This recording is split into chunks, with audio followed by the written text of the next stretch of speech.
Of course, my dad's on the West Coast right now, where they're going to get hit, so that's going to be something for him. Let's get the Magamo started. All right, stream has started. All right, I just gotta get the links. No, that is not the correct link.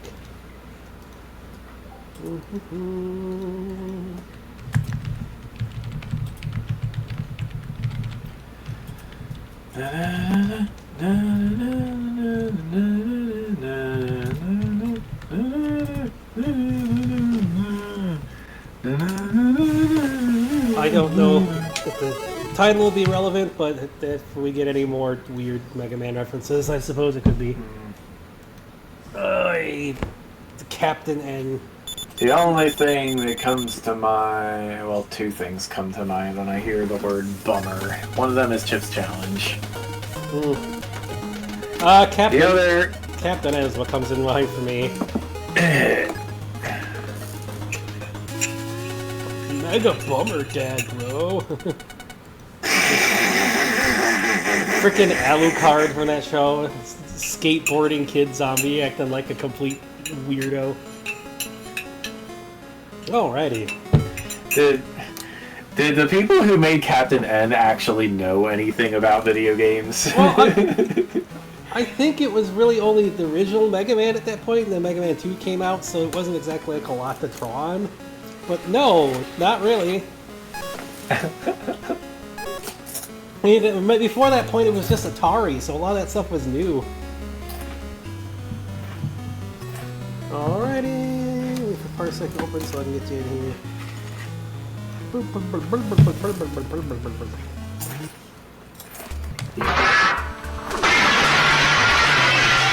Okay. Oh no! There! Our table!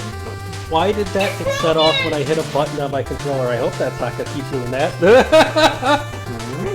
Oh no, our table sound forward thing went off when I hit one of the buttons on the PS4 controller. Oh I hope not. Yeah, can you imagine if every time you pressed a button it was playing like a...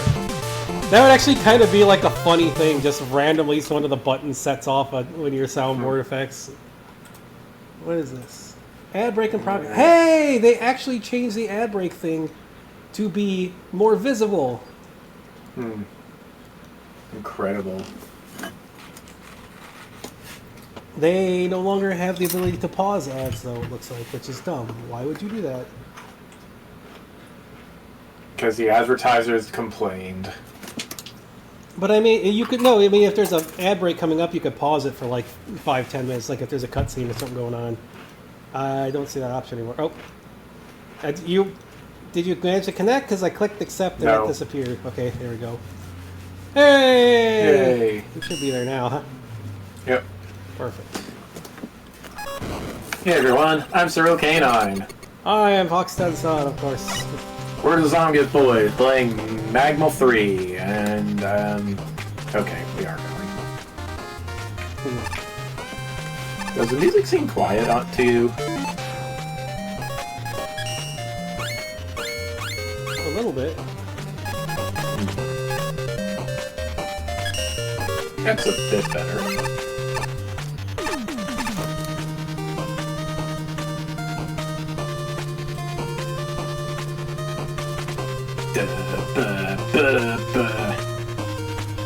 Okay, yeah, I guess that's how it's gonna be, huh? Alright, let's, get... Oh. Yeah, Susie won't move unless I actually have the Parsec window highlighted. Did we finish Tier 12? I don't... No, we finished at, like, 40th place, didn't we? Yeah, and then we were here. Okay, yeah. Okay. Explosives Factory by Mars Genkar. Oh no. Did you know that the witch Genkar had a younger brother? Ooh. It's a cave story reference. Oh. Listen, there's a madman somewhere in this factory, and he turns out to blow up the whole place. And all this explodey things he's threatened by the other explodey things. Current date, November 25th, 2018.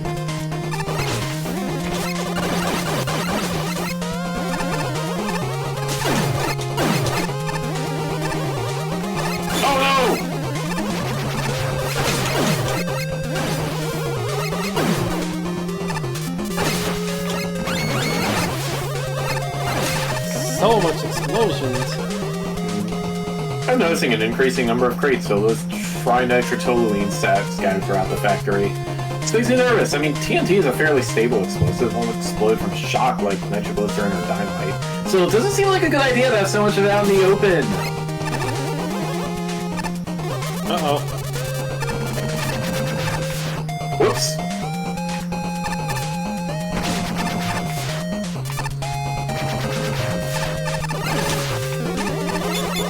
I haven't seen any things yet.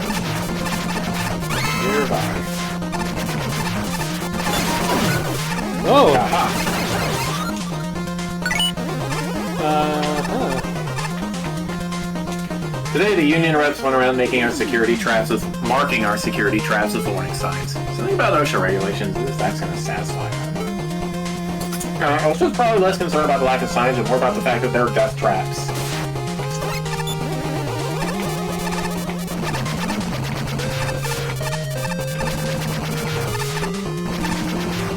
The CEO is so unreasonable. He says we have to go through all our bombs and change the proximity triggers on them. I swear, if we paid attention to everything he said to do, we'd never get anything done around here.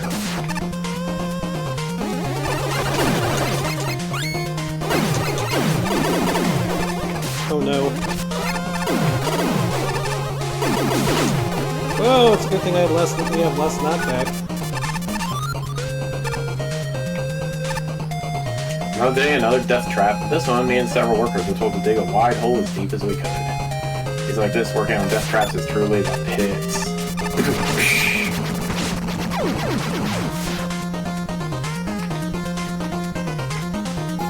My turn. Kind of a hard jump. Whoa! Whoops. Your turn!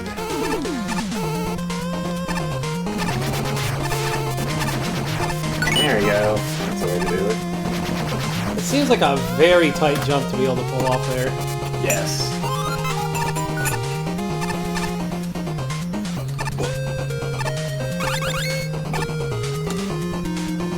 Ah, you found my dev room. Good job. So yeah, I'm the one who created the stage. This is my first time creating any platforming stage, with the exception of one that I created for VVVVVV long ago. As a result, I went for a relatively modest design. It seemed like a good idea to overreach on my first level. The bolts, those are for you. They'll go towards something nicer in the shops, I'm sure. Sure, play the other stages in this contest. There's some really good ones out there. If you're having a blast with these contest stages, though preferably not a blast in the face. The cartridge tilter. RC is dead.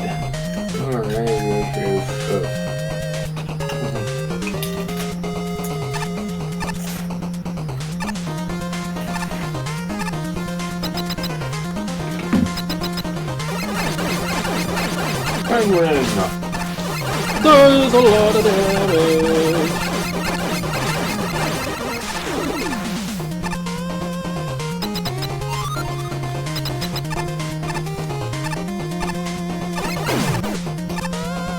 Not bad for a guy's first level to make it into the top 40. Yeah.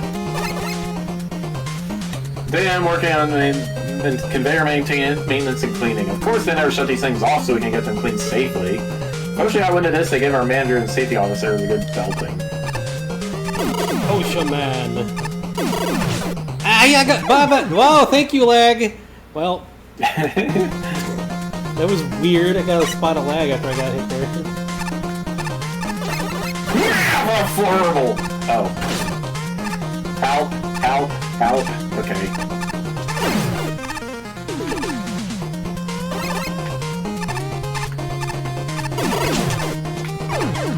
What? You're targeting the same, practically the same spot. Yeah, for some reason it lags when you or I get hit by those things. I don't know what's up with that. It's kind of weird.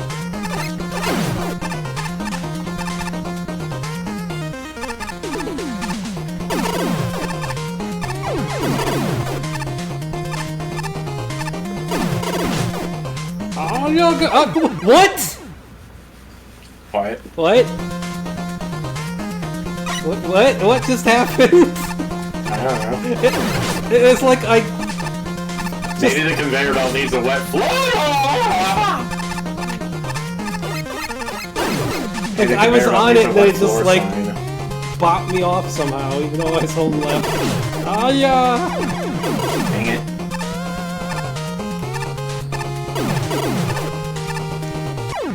What is going on? Every time I get near the end of these, the jump doesn't jump. What? Mega Man engine needs coyote time. Wily coyote time. Winner!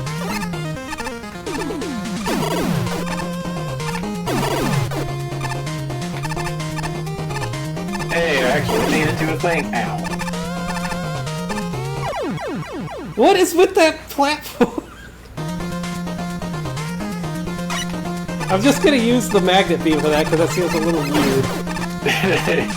Like, it just, did it push you off too, like when you landed on it? You just got like, yeah, kind of. It's like little, it's almost like a little zip going on when you hit it. It's weird.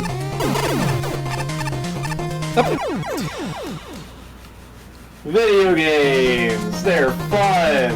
It's not even a hard jump, but it's just like, it zips off the edge. Very weird.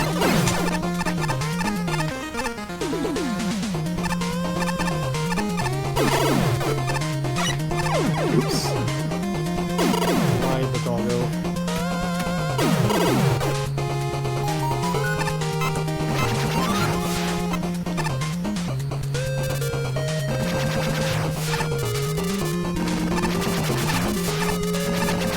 Nice!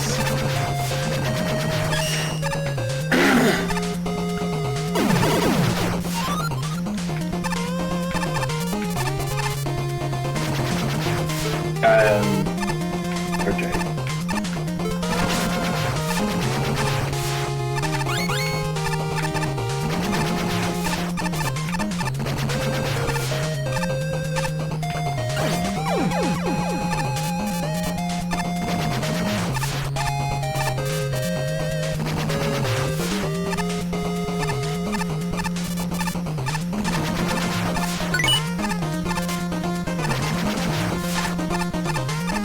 So much kaboom.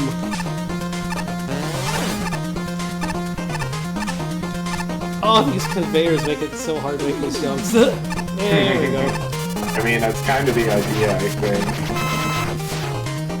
It's getting to be too much. I can't pay me enough to get rid of this less to get me to risk life and limb on a regular basis like this.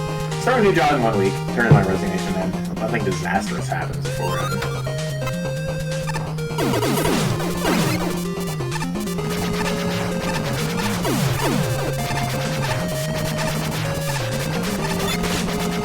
Alright. That's Almost. the last token.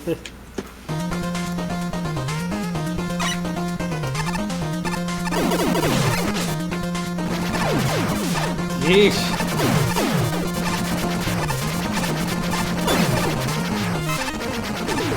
Darn it, energy gain lag made me fail to jump.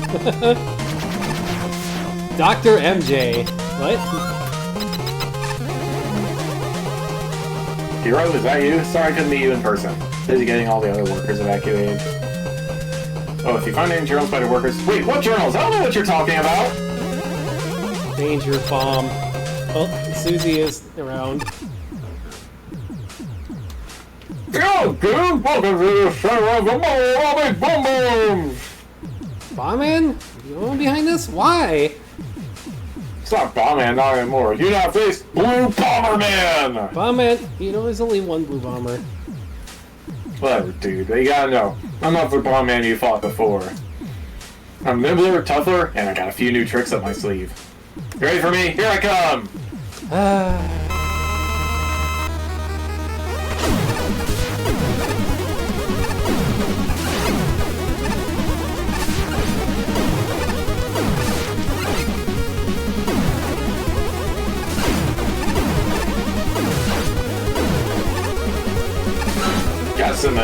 Got some pretty subtle animation there. I like it.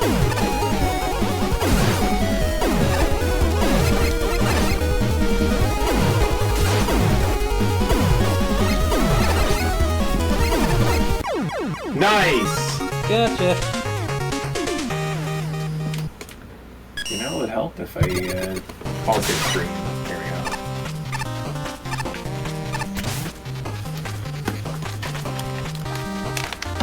Shinryu didn't like this level, but everyone else did.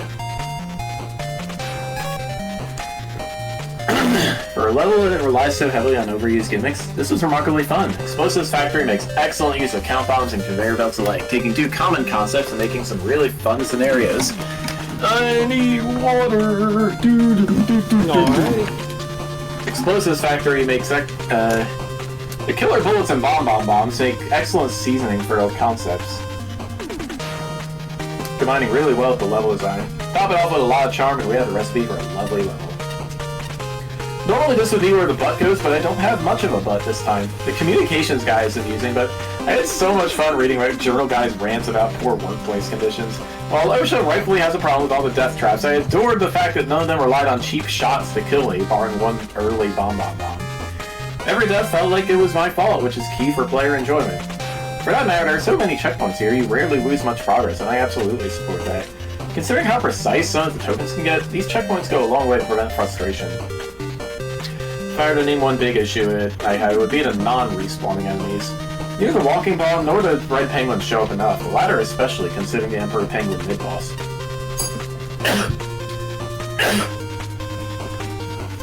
You'd think Penguins would be prominent when they got a King Mook in the level.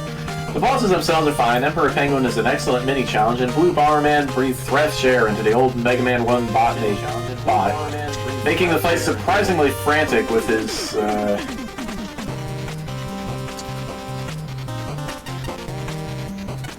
with his new mid-air toss and the odd triple bomb. So I had to deny a spam message that Twitch got before they posted it. Just overall, this was a fun experience. I couldn't tell if top of the line is without the charming dialogue. It absolutely suffers from relying on overused gimmicks.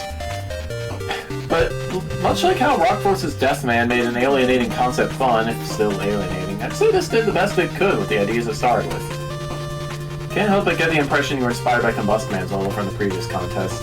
Not just because he uses the same music, but the way it plays out reminds you of it quite a bit as well. Whether the similarities are intended or not, I found this stage lacking for roughly the same reason that Combust Man fell short. It plays things overly safe and doesn't do much with its gimmicks. Count bombs, and by extension conveyor belts, aren't exactly the most exciting hazard on their own, so having them laid out in mostly basic configurations just ended up hurting the stage. There are a few exceptions to this, such as the segments leading to tokens, and everything including and past the key room was a step up compared to what came before it. Unfortunately, by the time the level is actually doing more interesting things with its gimmicks, it's already starting to end.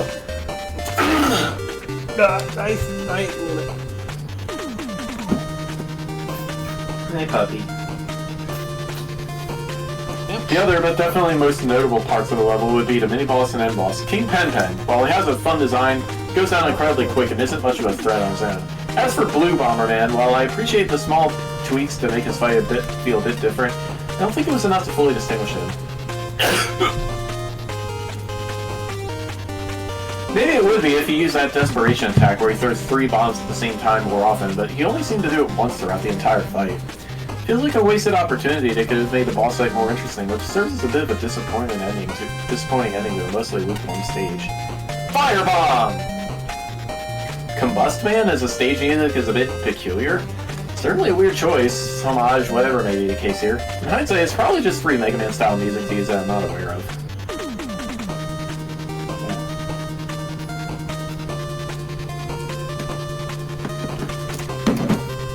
The stage consists of the Count Bombs and Mega Man 1 Pit Bombs as its gimmicks.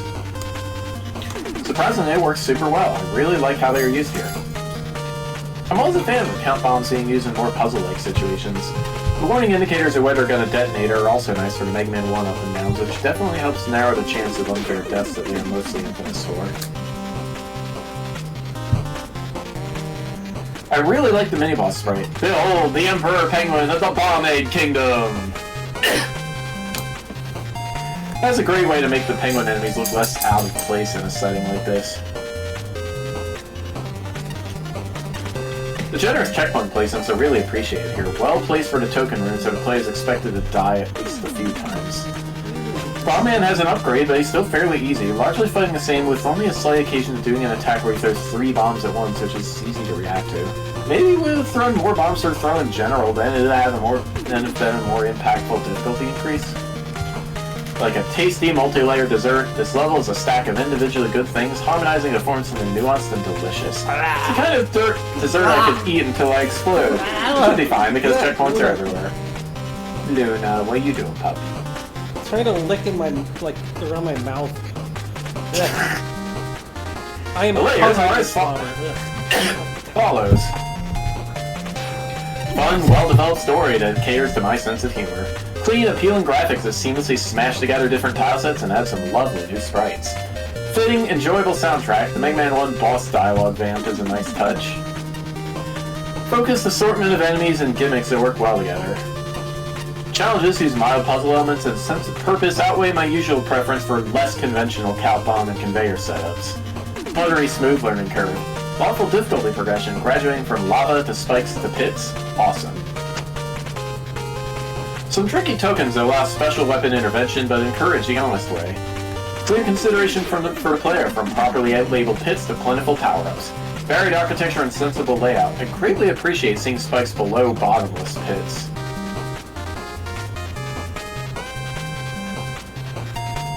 Fair and thematically appropriate boss fight. Perfect length and pacing. Flawless construction. Like a food simile describing a level about ordnance. I recognize but don't really mind that the experience is not perfectly harmonious. When given an option, the lower path is always too tame. Shoot this grenade, will ya? Emperor Pepe is a pushover. More health and slowly advancing toward the player would be fantastic. Rush wrecks whole sections. Bad dog. The final stretch could be a smidge spicier. Dialogue on the last two screens falls a bit flat for me, and it's a bummer to sit through the boss dialogue again on a rematch. Speedrun tactics reveal this level's weak points, but they don't take away from the planning, execution, humor, and polish that make it a blast. There can be a tendency for level designers to keep going past the point of fun, but instead make a long, sprawling stage. This level is not one of them, and ends when the player expects it to. However, the Bomb Man fight was so underwhelming. Even with a few new attacks, he just doesn't live up to his self-imposed promise. Was that the point? Was that the joke? Because it didn't land. This was worse than nothing being there. In fact, throughout the stage, the dialogue only detracted from the experience as it completely broke any sort of flow the level had.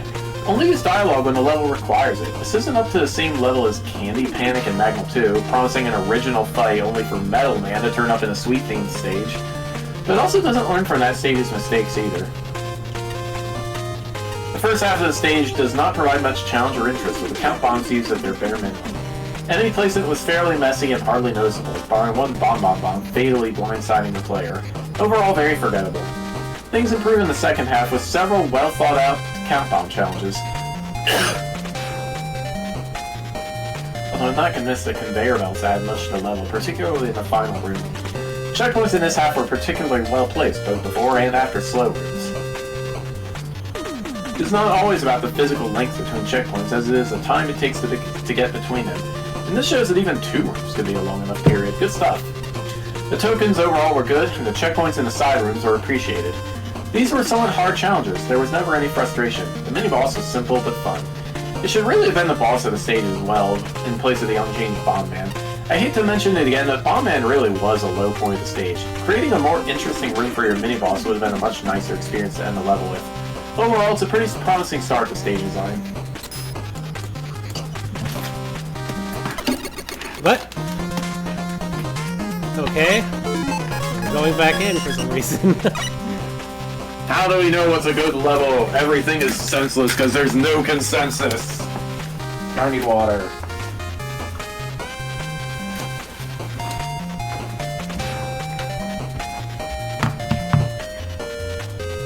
Guess we'll do to get water. We'll just wait for Bastion showing the beams, I guess.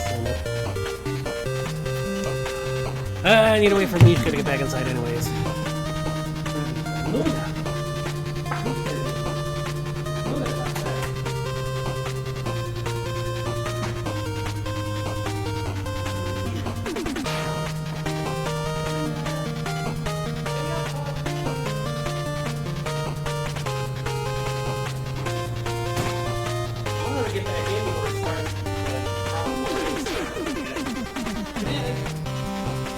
Barely got any rain for the storm man that moved through earlier.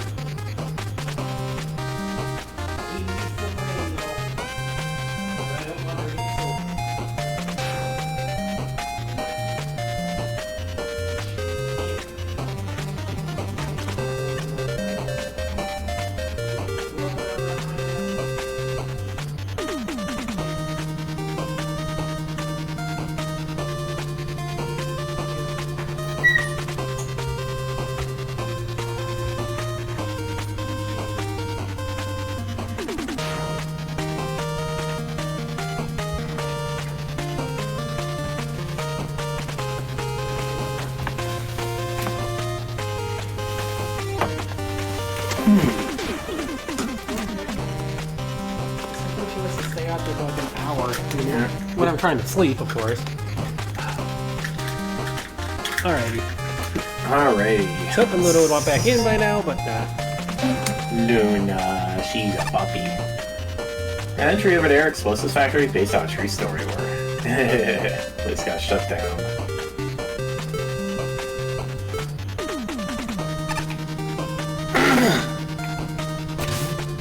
Western Railway by Spade Magnes.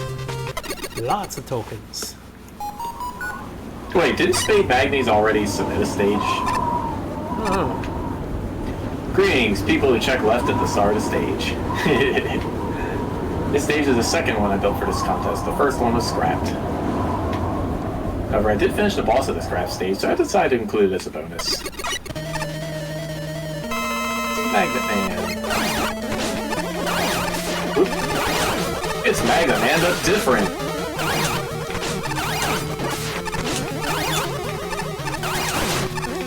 Whoa. We got. Okay. Well. Got a token.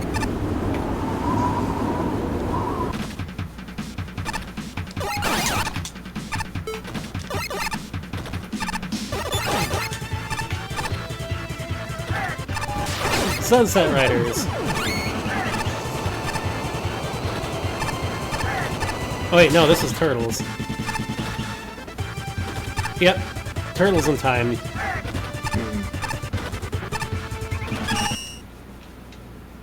Oh no, the game crashed! Oh, jeez. The sandstorm thing while co-op is still causing crashes. Okay, well, I guess you're doing this on solo then. I guess. It seems to be when you spawn in and there's sandstorm stuff going on.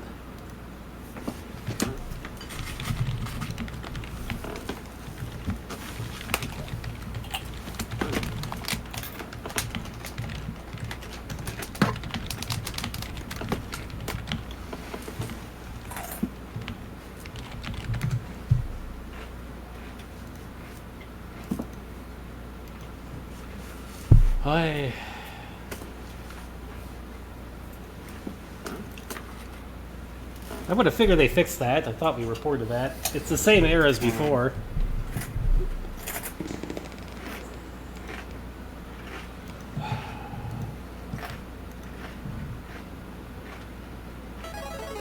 Question is, how in the world are we going to,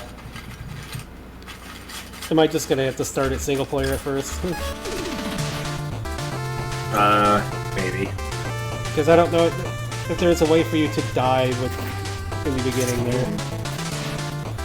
I let Magnet Man kill me. If we have to redo Magnet Man, yeah, I guess. Probably will. Alright. Let me in, please. Okay. That's a pretty bad, like, crash. Oh, we still have the token.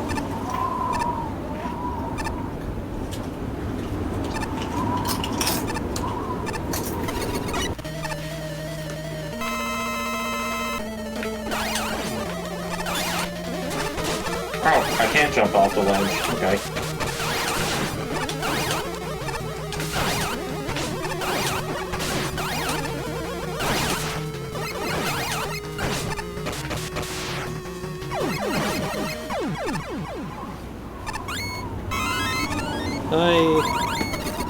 Hopefully the sandstorm effect isn't for the entire level.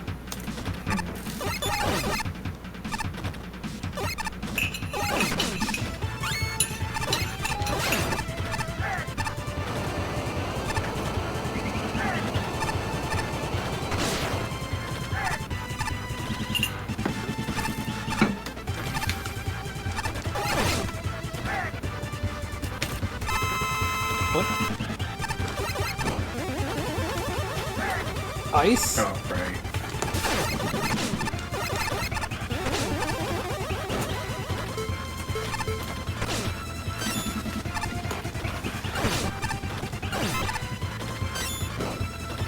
This thing does a lot of frickin' damage.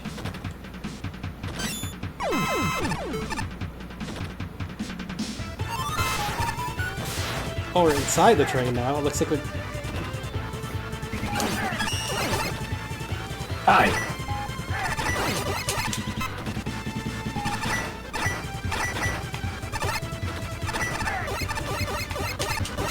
What? Oh, we need to get the Met to hit it, or something. The Met to hit it? Okay. That's gonna be kind of weird.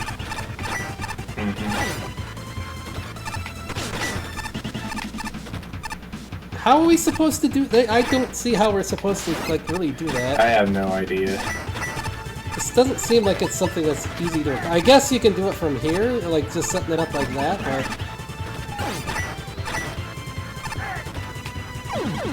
I don't see how you do this without getting, like, damaged. That is a very weird token.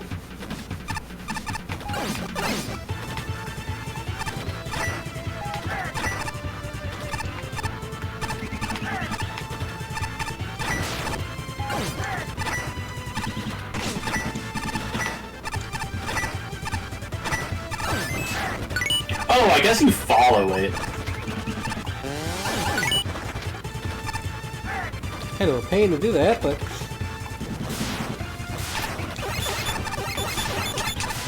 Huh.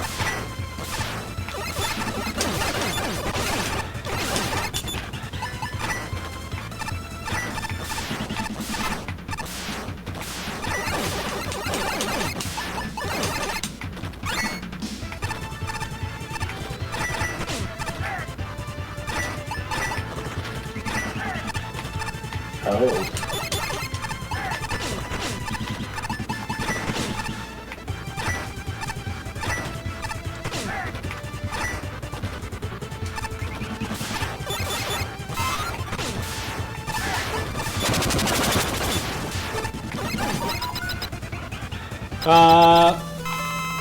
I gotta restart from the checkpoint. I didn't even notice there was a thing there. There we go.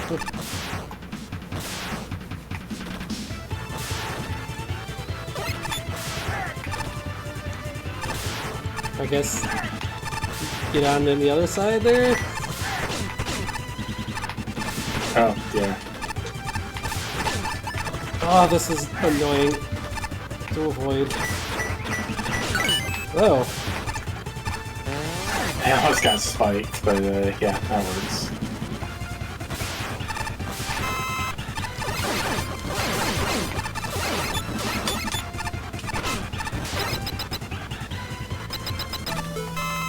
Bubbles.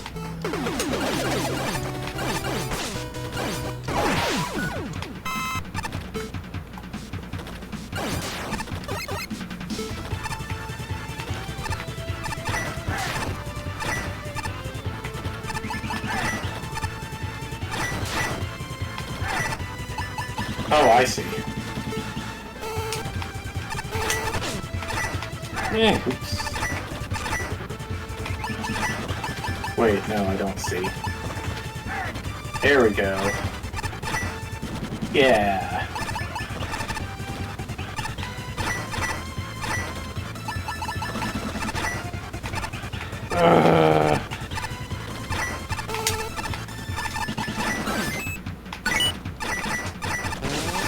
Ow. That was fun. Uh-oh. Here, let me die so I got no health. There you go.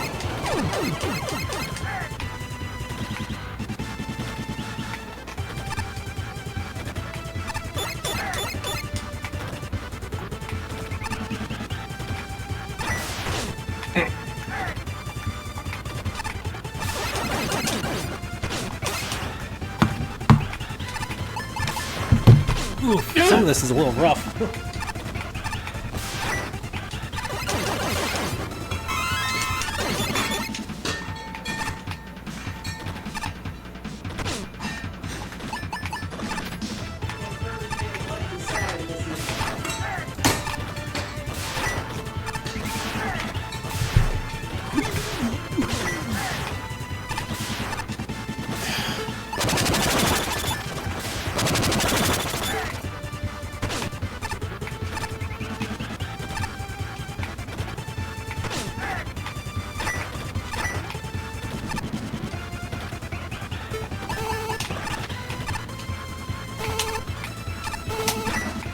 What the heck?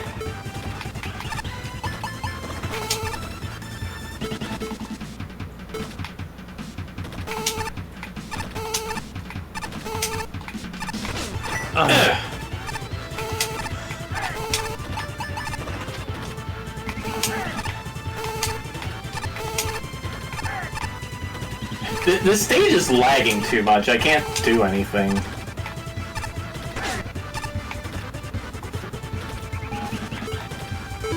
And I'm gonna die.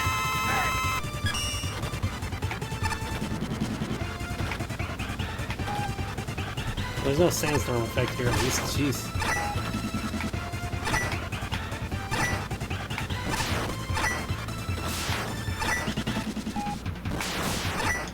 People really love these Blade Man platforms, don't they?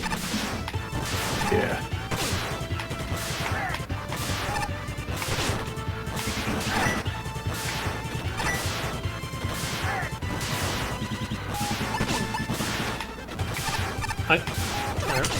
Are we supposed to bring that over there?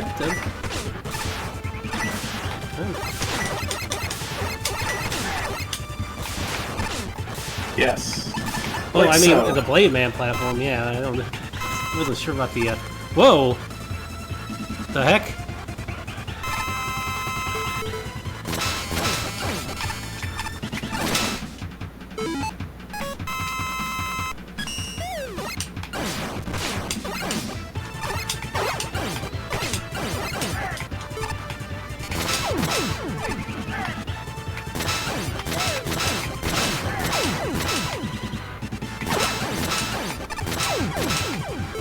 Quite a long stage, sheesh.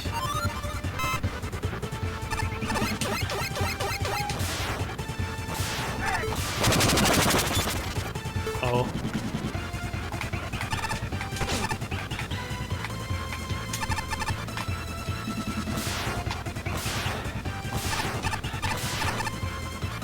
Put the token at the highest point of this train station. You may take it if you can withstand my wind.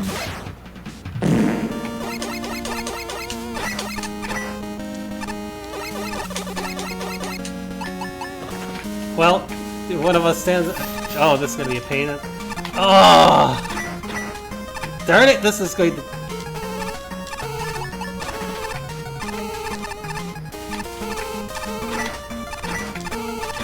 Screw the rules. I have my Yay. empty. That would be a royal pain in the butt otherwise. Ah! I can't get health. Get that health.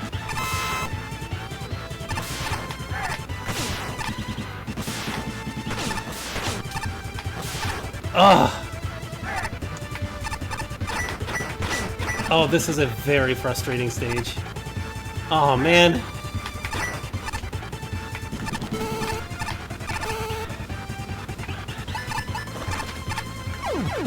Oh, this...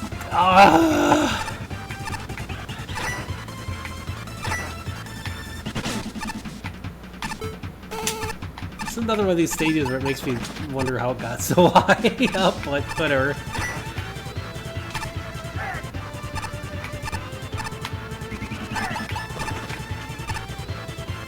I'm gonna say, do people actually like Blade Man platforms? Well, they must if they keep making levels of them.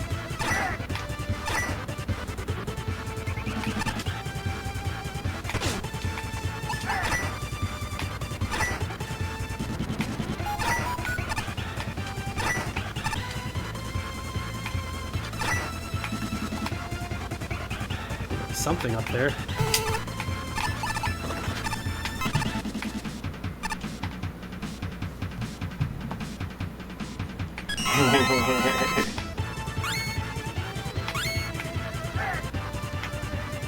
Fun fact 1, this level has a fun facts room.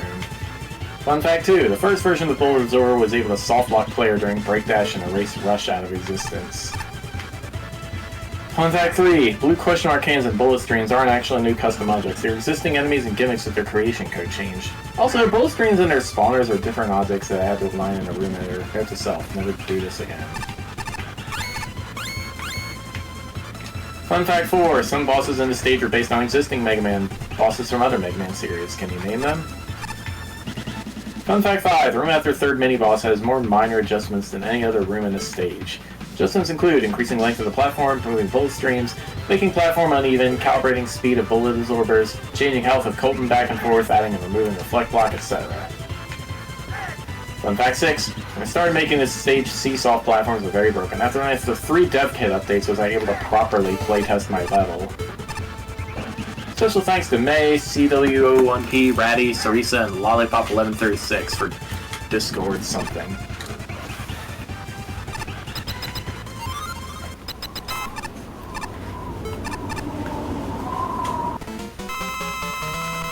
Why is it a dual boss fight?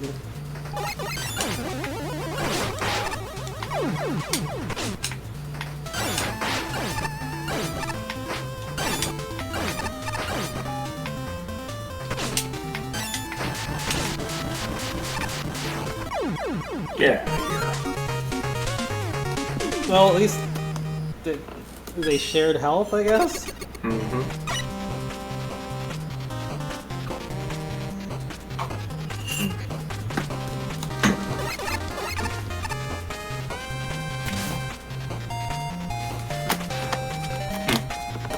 The fun factor is low. Cowboys, trains, and more?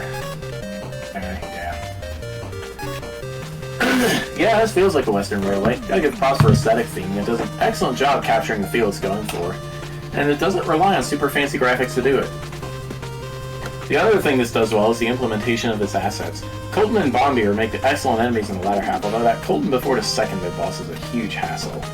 But really, it's the seesaws that are the highlight. They work extremely well at the bullet walls, on top of getting exactly the sort of challenge variety and difficulty curve that makes a balanced level. Yeah, right.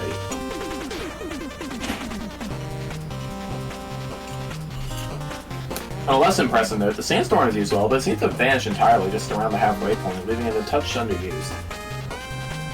And the Met trains are usually good, but when we have infinitely respawning trains with a puzzle, it can become a hassle. Quick tip, they don't automatically face you. The other thing this level has is boss fights. So many boss fights. The PP is a fun first mini-boss, and considering its airtime, I appreciate how much damage it takes. The Tomahawk Met was a satisfying fight, although Tomahawk Man's stage theme doesn't fit a boss fight. The Train Bros are a simple yet effective opponent, and their strict pattern avoids any color coding issues. The team-up of Tomahawk Man and Charge Man is a wonderful climax with just the right amount of variety and challenge. Finally, Magnet Missile Man was an entertaining extra boss, and I see it as Star Force inspiration.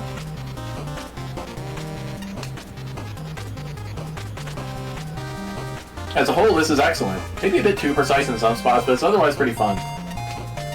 The only other hiccups are with tokens.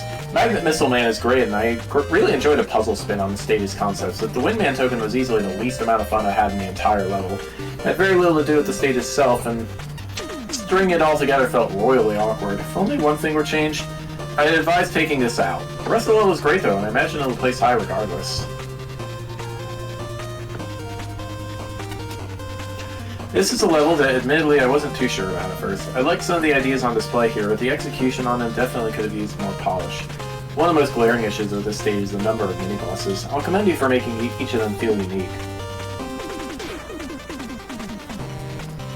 And they're generally easy enough to learn your first time through, but it doesn't exactly distract from the sheer amount of them. It gets to the point where it feels like they're just there to extend the stage's runtime. It's kind of a shame then, since some of them, mainly the edited Magnet Man, are genuinely pretty fun to fight. As I said, there's just way too many of them crammed into this one stage. As for the platforming segments, I found they range from mostly fine to somewhat disorienting. I put the blame for this squarely on the graphics for the bullet spawners and the hazard blockers. Something about them just looks wrong, especially in the case of the blockers. I personally would have picked something that stood out a little better against the tiles and backgrounds. It's unfortunate since the level does a lot more with the Blade Man seesaw gimmick than most other stages would. I honestly go as far as to argue that this is the most creative use of said gimmick in the whole contest.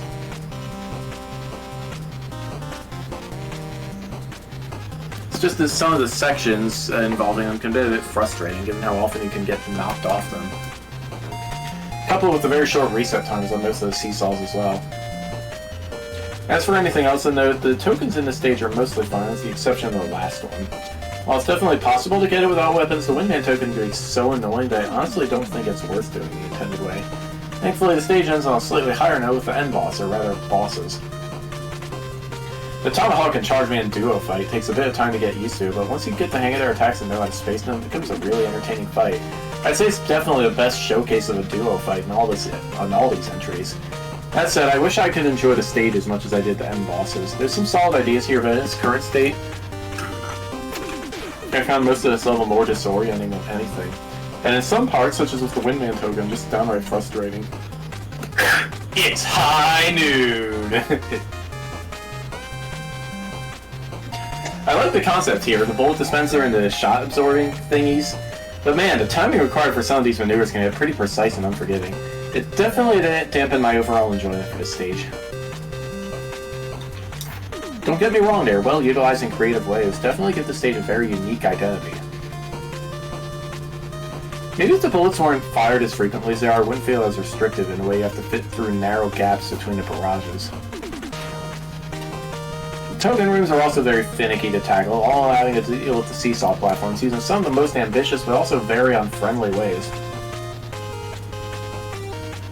Such as escorting an enemy with them while it keeps bumping on you and shooting you, requiring you to jump at them while it's retracting, otherwise redoing the whole puzzle. Strict time requirement of jumping back and forth with the platform while having to do tricky jumps and dodging bullets with timing, you get the idea. Loud ambient wind in contrast to the actual stage music, which is very quiet. Audio mixing. I enjoy the music choice at least, very energetic and catchy. The bosses are pretty neat and creative too, if not a bit punishing on the damage side. At least the checkpoints are plentiful in this, especially the end boss of Chargeman and Tomahawk Man teaming up. Definitely a fun take on boss fights. I want so badly to love this level. The concept, theming, soundtrack, gameplay focus, and challenge ideas are so very good. But the execution is so very messy. I can forgive any minor oversights and oddities, e.g. collision object quibbles with the Mega Man path, an exploit where you can save keys for later, tornado blow piercing a train mini-boss's shield. The main issue is clarity.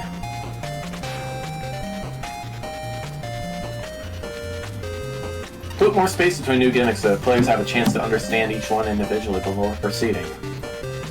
Introduce Colton before using its bullets as a hazard. Show players how to destroy a question mark container sooner. Use simpler background graphics whenever players need to pay full attention to a complex challenge. Streamline the architecture so that players more naturally go where you want them to. In retrospect, this level is full of terrifically clever challenges that make excellent use of the assets at hand, especially in the token puzzles and bullet barrier challenges. But the interior areas are so cluttered and the horizontal seesaw section is so complicated and lengthy that it's seldom clear without extensive trial and error what you're supposed to do or if what you're doing is actually working. It doesn't help that the later challenges are so precise that special weapons which rob the challenges of their characters seem like the only feasible solution. That's a shame because the other aspects of this level are fantastic. Innovative and well-executed mini-boss fights shake up the gameplay at all the right times. Pacing overall is just right with appropriate checkpoints. The tile work, independent of other clutter, is beautiful. The howling wind is used to good effect, and I love the jumping onto a moving train shtick. The self got derailed on its way to greatness. It needs to get back on track with some editing. This is a really solid, creative level overall. From the very start, the level is very atmospheric, and the significant focus on Western elements really bring it all together incredibly well. The addition of areas without music feels very artistic, and having it before the end boss really builds tension. I really like the bullet barrier gimmick.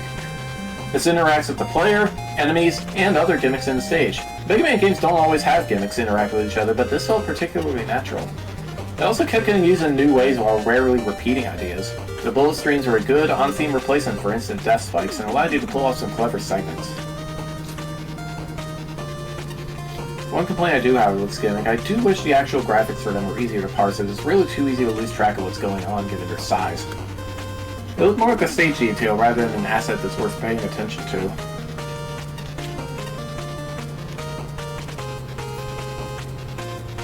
On that note, I'd say overall graphically it was well put together, but there were a couple of rooms where the background was too busy to properly understand what was going on. particularly the first time you see the seesaw and shield. The seesaw was probably used to the best of its ability, but it is a naturally awkward gimmick, especially when used with enemies and timed puzzles. You often have to tank damage to complete puzzles within a reasonable time frame. Each token puzzle was, in theory, a very nice idea, but they often felt a bit messy to pull off. The one exception was Windman. Since he did not deal damage, you had complete control over movement rather than dealing with hit stun. I liked every boss, but I think you could have dropped one of the first two, probably the bird. It felt unnecessary to have quite so many of them. That said, they were all pretty good, especially as every boss in the stage had such good tells prior to attacks. My initial impression of the final boss was that it was quite chaotic, but on the second playthrough it clicked and became a very satisfying conclusion. Mega Man exists and is fun, but he doesn't help contribute to the sheer numbers game, really. Despite a few messy segments, this was a really well put together level, and I would like to see what you do next. Additional 2022 comment. Holy crap. Okay, yeah, you're going places, mate. Okay.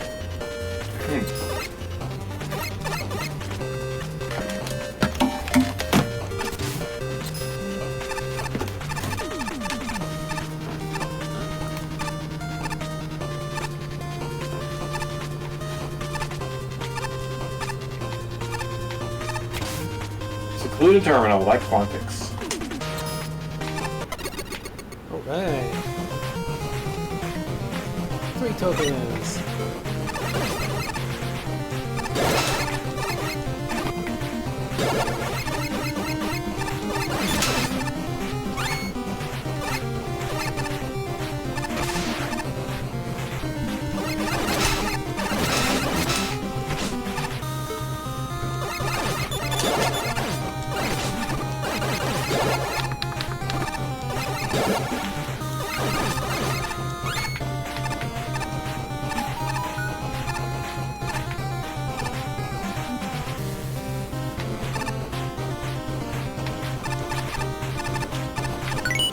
Woohoo!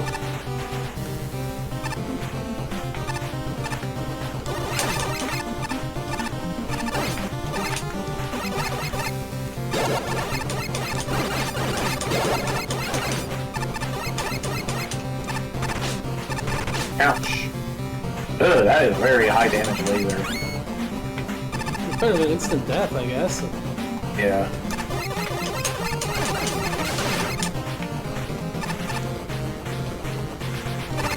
Ow! I just fell right into that.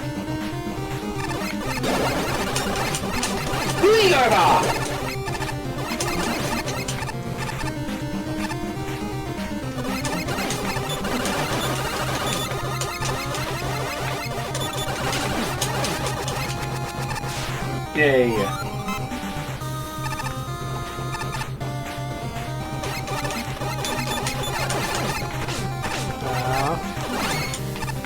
These animated rolling thingies remind me of the music box. Yeah. Ah, whoa! That did a lot more damage than I thought it was. Sheesh.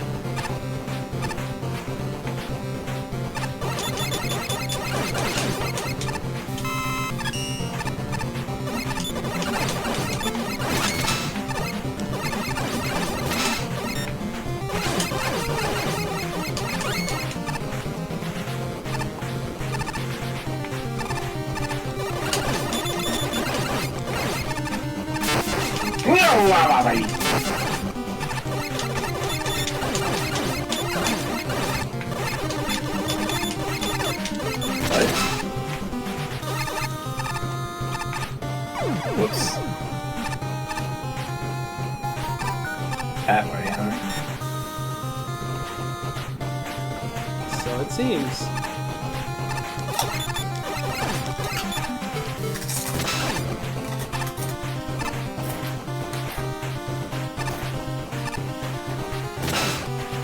Yay, help.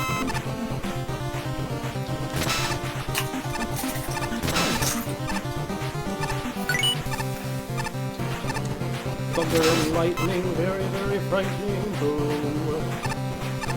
Okay. Oh, there's just thunder and lightning going on outside. Must be another rain band trying to move through. Debbie!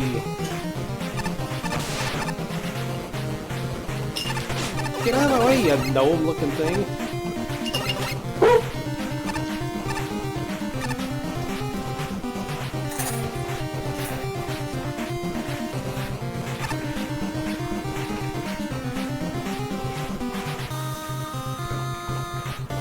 Why are you spinning now? Oh.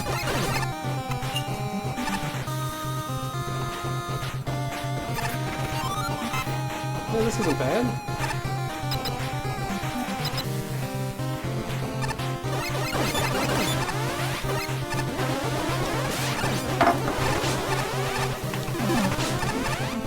Uh-oh. Yeah, trying to get out of there is once you fall down is not easy.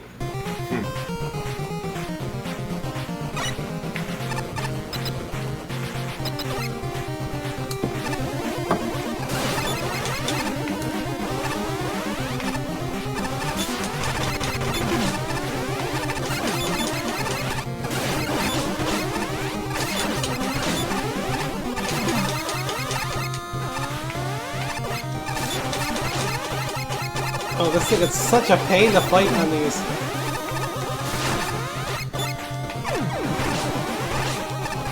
Oh, that is a pain in the butt. Oh no, there's no checkpoint after it. What the fuck? What the heck? That's weird.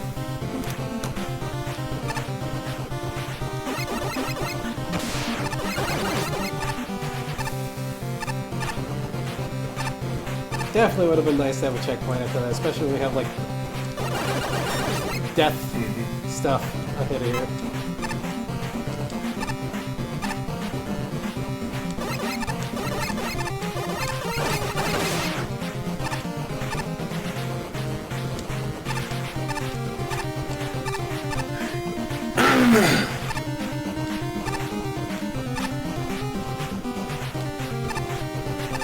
Oh, Wow, that was close.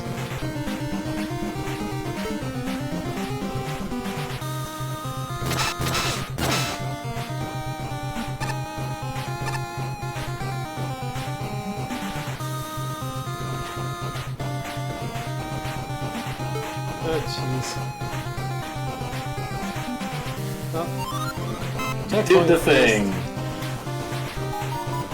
Going down. Okay. Elevator segment. Ow! Almost. Yay! Unavoidable, pretty much. You just messed up the timing.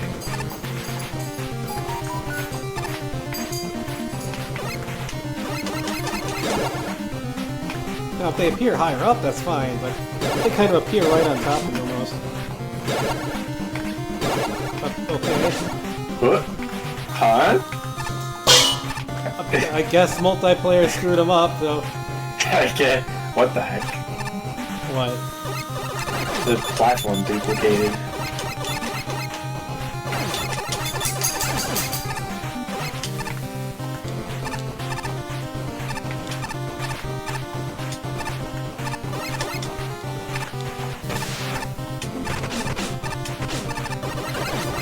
What?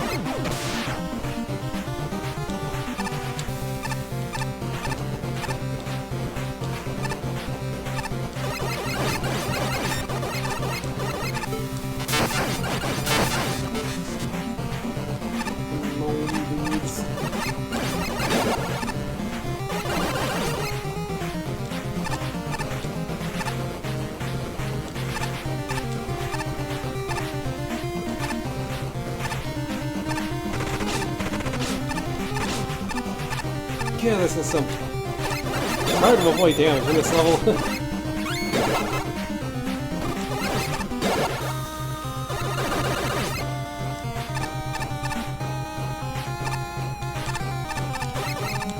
Oh, can we get rid of the gnome dude, please? Quit chasing me. Thank you. Yeah, oh! Is there a checkpoint? No? Oh, okay. No boss, I You guess. won!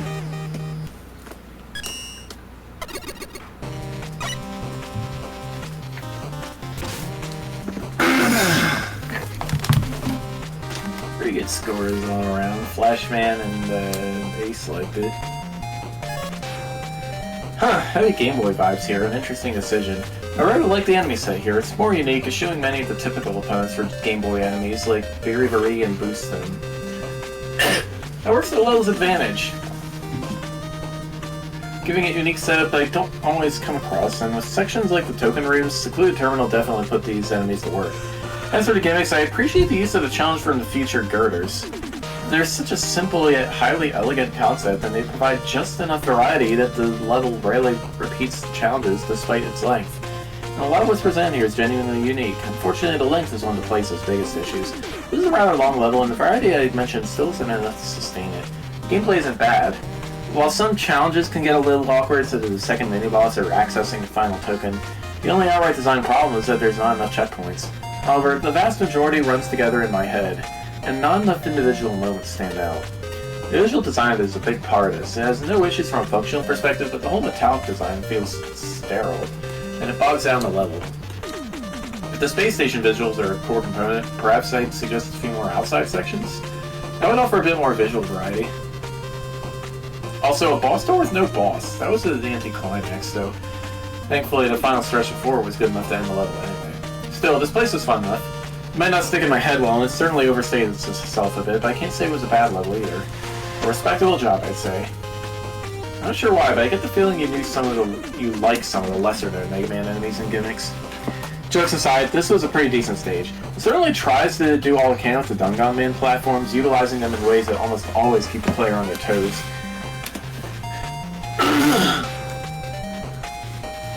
The enemy placement also complements the platform sections really well, because they always feel like a decent enough threat without feeling too overwhelming, barring one major exception that I'll get to shortly. DC channel points. Yay. Why is this so far behind? Man. The only real downside to all this is that some of the segments start to feel a bit repetitive after a while, or at the very least feel like there definitely isn't. I feel like they're covering the same challenge with a few differences. Well, this definitely isn't the case for every part of the stage. But still getting a bit worn out by how similar a lot of the segments felt after a while, specifically toward the end of the level.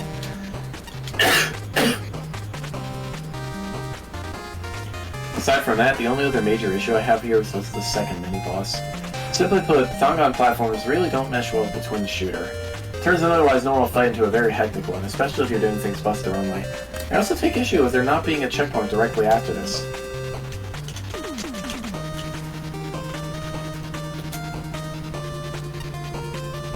While there is only a few rooms away, it's still possible to mess up and die before that, thus forcing you to redo the twin shooter battle again.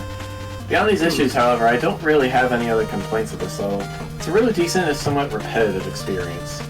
Secluded echo chamber of loud music! Was it? What? Not really. Not really. Pretty average use as far as scrolling vertical platform gimmick goes. It's not bad, but something about the stage just didn't vibe with me. Maybe it's due to the enemy choices that are somewhat obnoxious to deal with. It seems the platforms are a bit wonky where they have so many nerdy edges, so my character just falls through unannounced. It's most noticeable during the final section. There are long stretches of insta-death hazards with no checkpoints between. The stage isn't so long that it becomes a prominent problem, but it still doesn't hurt to get the player. Yeah, what was that? What was that? That's why I was just wondering what the heck I that was was. just mashing the keyboard. You caused something weird. Like both my monitors turned off for a second there. The heck? What in the world did you do? Yeah, I have no idea. I was just mashing letter keys. Whoops! Well, I know what I did there. I like the third the stage isn't so long that it becomes a prominent problem, but it still doesn't hurt to give the player a little mercy. I like the third token design where you avoid the stomper enemies while the platforms carry you up. That was a pretty neat interaction between the stage gimmick and enemy. The animation in the tile sets is pretty fine looking. It makes the stage look pretty lively and mechanical. The switch to music wasn't so loud. Somewhat, disappointing. There's no boss, but the stage is already difficult as it is. Could say it's its own boss, I suppose. This level is a little slow to start, but once it gets going, it's one thoughtfully crafted death trap after another. Creativity abounds, with a core group of assets being used to their fullest potential in marvelously fresh and challenging ways. Girder timing and object placement are impeccable, and there's always ample opportunity to assess the situation before proceeding. The music, though slightly abrasive to me, sets an appropriate pace for the gameplay. The tile work is polished and appealing, but there's a bit of visual clutter with other weak parts. The depths of the platforms, they travel behind floors and ceilings. No, Dad, what are you doing? You puppy.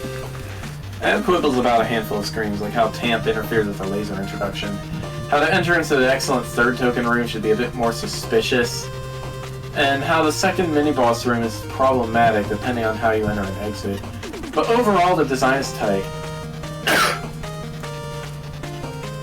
I celebrate the tricky challenges. Dropping down a shaft after the girder has passed, racing across a line of girders headed toward a laser, and hopping across multiple girder streams with lasers on top and bottom. On the first playthrough, favoring the Buster, I was right to declare this one of my favorite levels in a contest. But on a replay, favoring special weapons, I began to see some flaws. It turns out that Laser Trident, Ice Wall, and Rush Jet negate the difficulty entirely. No longer focused on the richness of the challenges, I noticed just how long the level is, how far apart the checkpoints are, and how scarce power-ups are. An unfortunate trifecta that would have ruined a lesser level. Happily, this is a good level. Good enough that it doesn't even need a boss because the final stretch is as satisfying as a boss fight. That's a difficult feat. If you want to know how much the loss of a single element in a stage can affect the final level, this is a good example. In this case, missing a single checkpoint has knocked the score of the level down from high 80s to what I gave it in the end. After the second encounter with the mini-boss, there needed to be a checkpoint. It is a difficult boss encounter with a difficult segment after it that is heavy with instant death. We didn't appreciate having to fight the mid-boss 4 times.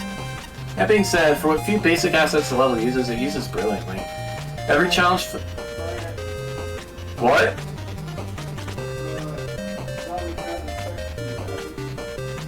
Not that I'm aware of. I can check my phone.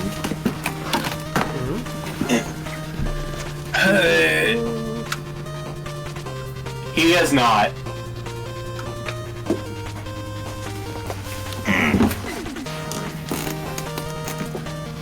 Comeback Kid is home alone this weekend, and we gotta keep an eye on him.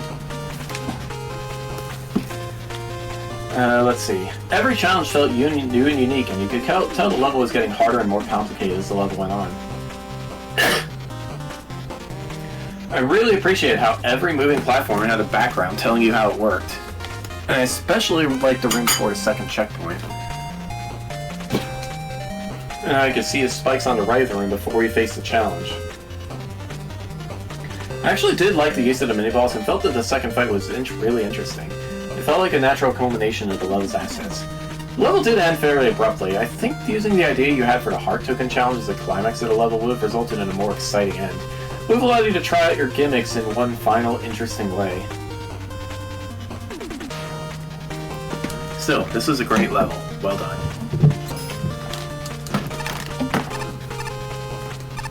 Onward. Come here, Plant Man. It was rated R by Truffled Toad. Oh no. A pirate level. Thanks to Valve for the art of Treasure Man and Mimetics. Thanks to NEOH for programming Treasure Man's boss fight with sick rogue technology. Thanks to Boo Rickley for being a good tester and friend, as well as for coming up with the original idea for Treasure Man. Thanks to Snow and Pyro for giving me tips that I would have otherwise missed, and thanks to Art for helping with the top-set palette. Also, thanks to testers in the Magma 3 Discord, including Quentin, Zeodax, C-Sketch, Tokyo, L99 Dark Mage, Ratty, The Only Epic Man, Sarisa, Fabian, and many others who helped test the level. If you enjoyed playing through my level, everyone. Stage Scene, Packeldell's Pirate Ship by Coolor. Boss Scene, composed number 2 by 40 Mix. Shoutouts to Simple Flips.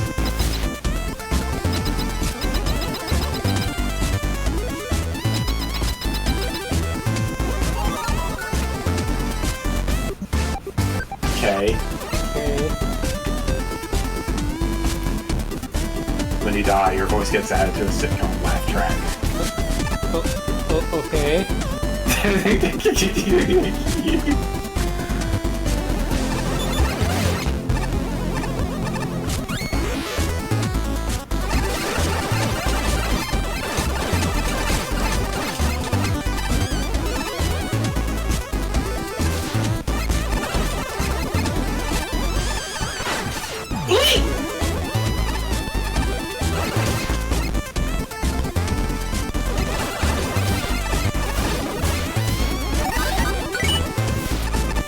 I was sus of that hook thing. It's probably waiting for you. Instead of me.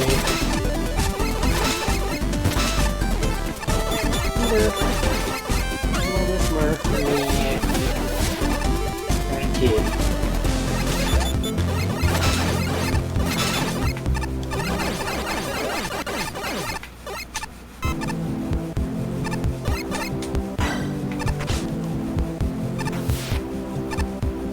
Bye.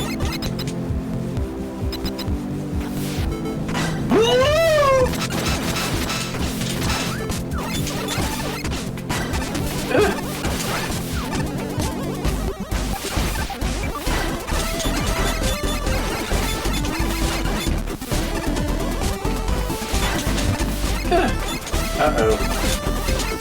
Uh-oh. Oh no! Right before the checkpoint, too. And that puts us all the way back at the beginning. Apparently so. Jeez.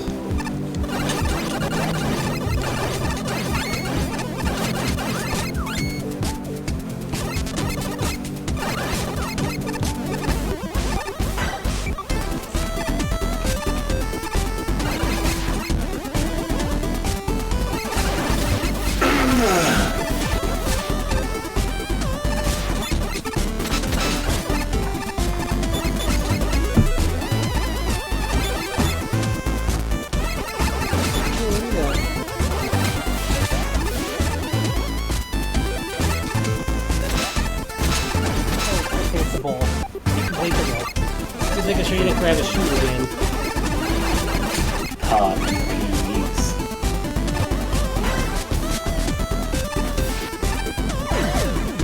Okay, your turn against the mini boss.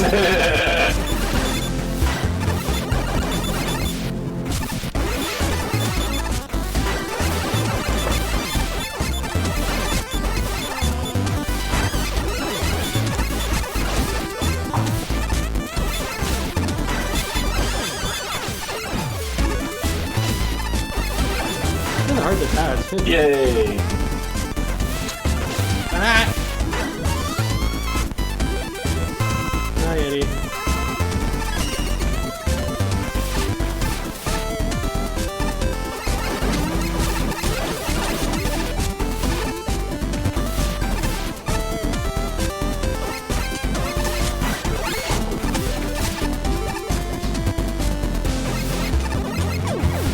What? How did I end up over there? Ah! That is a terrible enemy placement. Jeez. Oh, this is gonna be a pain in the butt. It was pushing, it was like actively pushing me backwards from the platform.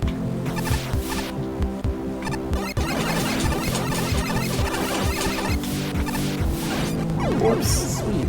Go!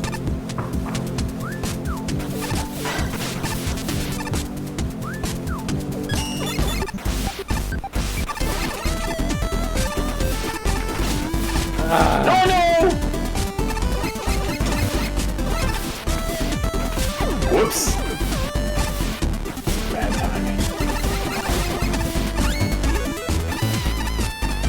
Yeah! Go, go, go, go, go! No! Ah! At least you don't have to get it again.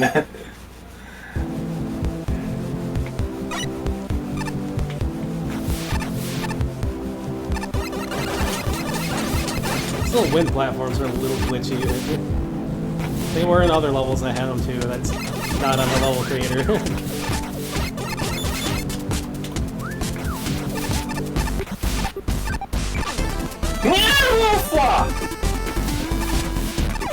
Ah! Very rude submarine.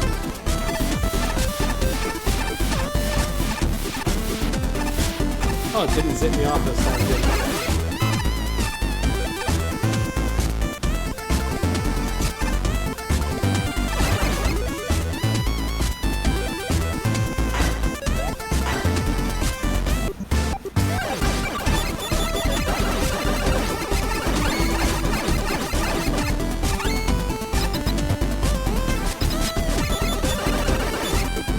Double octopus!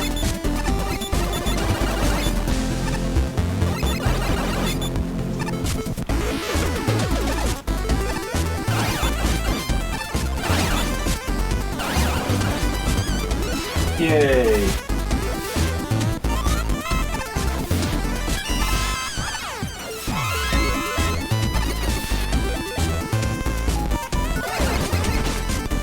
What? Where?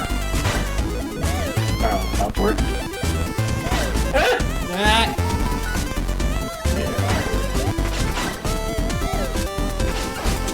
Oh!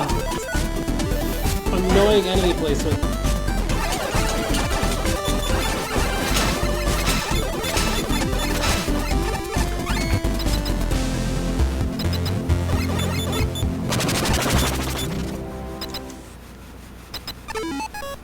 That is bad placement. Now we have to do that. Ugh.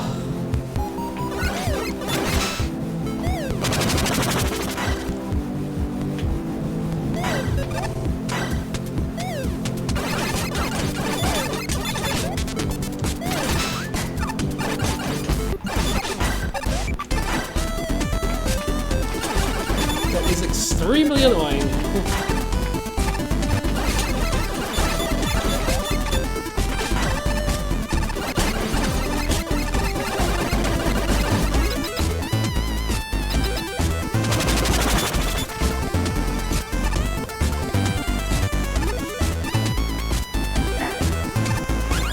Yeah!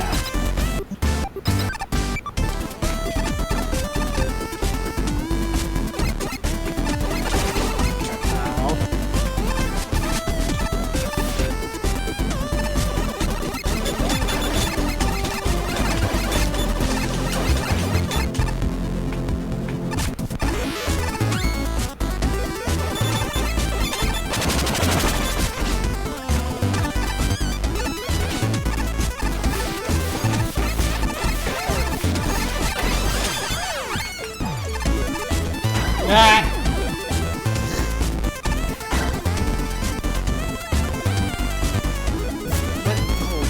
Please.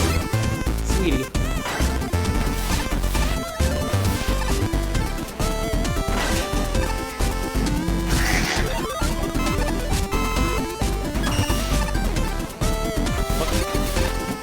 What? Thanks, Eddie. Thanks. Sorry, nothing, I guess.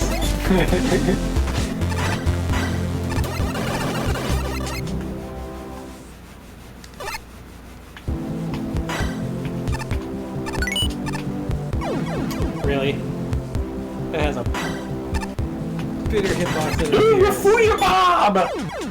Oop, I got hooked.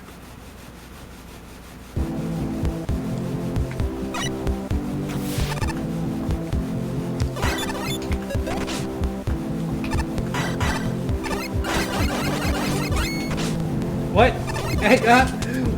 How did I get hit when it pulled me through the screen and a teleport? What? Shenanigans. I don't think that's supposed to happen. It's shenanigans. It's always. I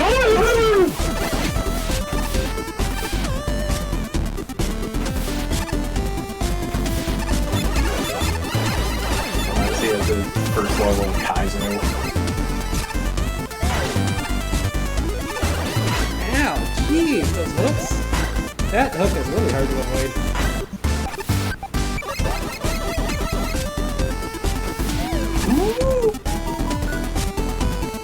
Nice! Yeah! Ow. Get thing. You made it! 2 ways to go.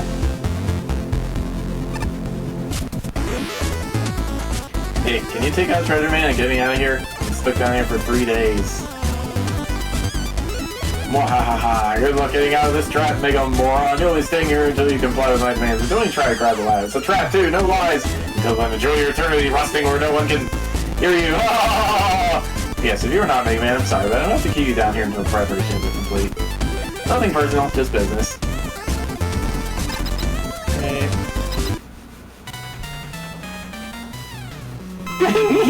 Look at that guy.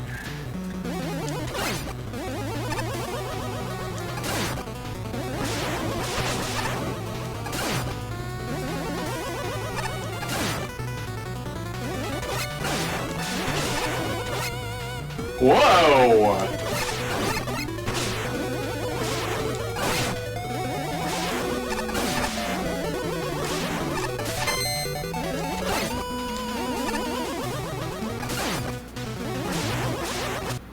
That is a Almost. very hard to avoid attack.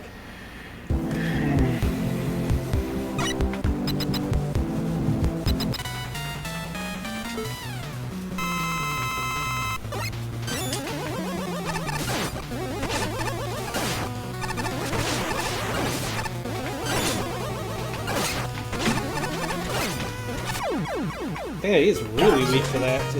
Yeah.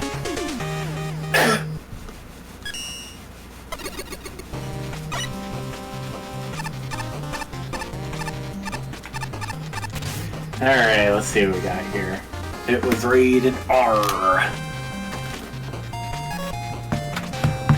At first glance, this doesn't seem like much, no thanks to the drab visual design. However, beneath the unimpressive aesthetic is a pretty entertaining level. From start to finish, everything's used well, with only a few real hiccups along the way. As a bonus, it feels creative. Can't think of many levels where I'm racing a cyclone through a spike hall or riding pirate hooks over the abyss. As a whole, this was more fun than the first impressions implied. Anyways, the majority of it is solid. The mimic bats and M422As are a highlight, and I appreciate using submarine flyer as a turret, though there's one screen around the middle that's remarkably frustrating if you're the type to play Buster only. The rest of them aren't used badly, but there's a few unnecessary time-wasting fevers that would have been better saved with another enemy. They're just not threatening if they can't knock you into anything. The primary gimmicks are to level strength. There's enough clever platforming to keep the player interested. Their biggest boon is their variety. The pirate hooks are dangerous obstacles, but they're also platforms you can use to cross spikes and pits of enemies, and the cyclones can be rising platforms, falling platforms, or something for the player to chase over an abyss. Unfortunately, the hooks have an awkwardly bulky hitbox, and the cyclones have some desync issues that make certain spots nastier than they need to be, but they're fun beyond the rough patches.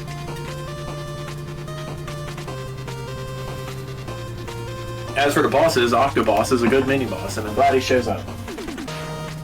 Curiously enough, I found the dual Octos easier than the Hook one. Not sure why, though. As for Treasure Man, I don't know if it was intentional, but the guy's surprisingly clever. His fight's fast and frantic, but if you read the room and keep your eyes open, he's completely fair. A rope attack in particular is a sneaky indicator that makes it a good deal easier to avoid, and I'm proud of myself for catching it.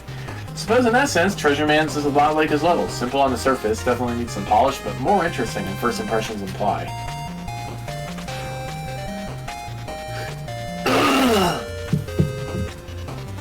I'm a bit torn here. While I think this level is decent as a whole, there's still something about it that feels off, and I couldn't really put it into words at first. If anything, one of the level's biggest shortcomings was the aesthetics. I didn't mind the music that much, but the overall look of the stage feels a bit lacking. Everything is very stereotypical, aside from a few rooms near the start and the end. That sunset background at the beginning stands out the most to me, since it could have easily been reused throughout the level to give it some visual variety. That aside, I don't have too many complaints about the rest of the stage, other than some minor difficulty fluctuations, such as the second mini-boss encounter being easier than the first. The rest of the level followed a really good difficulty curve for the most part, presenting its gimmicks and building up challenges without going overboard. The health items placed after certain segments probably contributed quite a bit to that, not to mention Eddie showing up multiple times. Although there was one part where he tossed out an enemy that immediately flew up to the ceiling and slid off screen. Oh, is that the sorry nothing, Eddie? I guess. The only time I'd argue with the stage can be a hassle is the optional room leading to the fourth token. Timing your movements to get on the hook while avoiding the bubble and the mess shots can be a bit frustrating, or if you're going Buster only at least.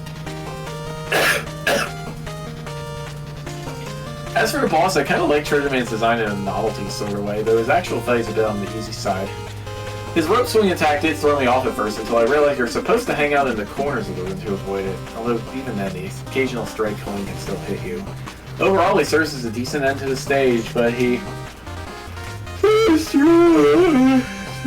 feelings I had about the rest of the level. It's not at all that bad. It does feel somewhat lacking.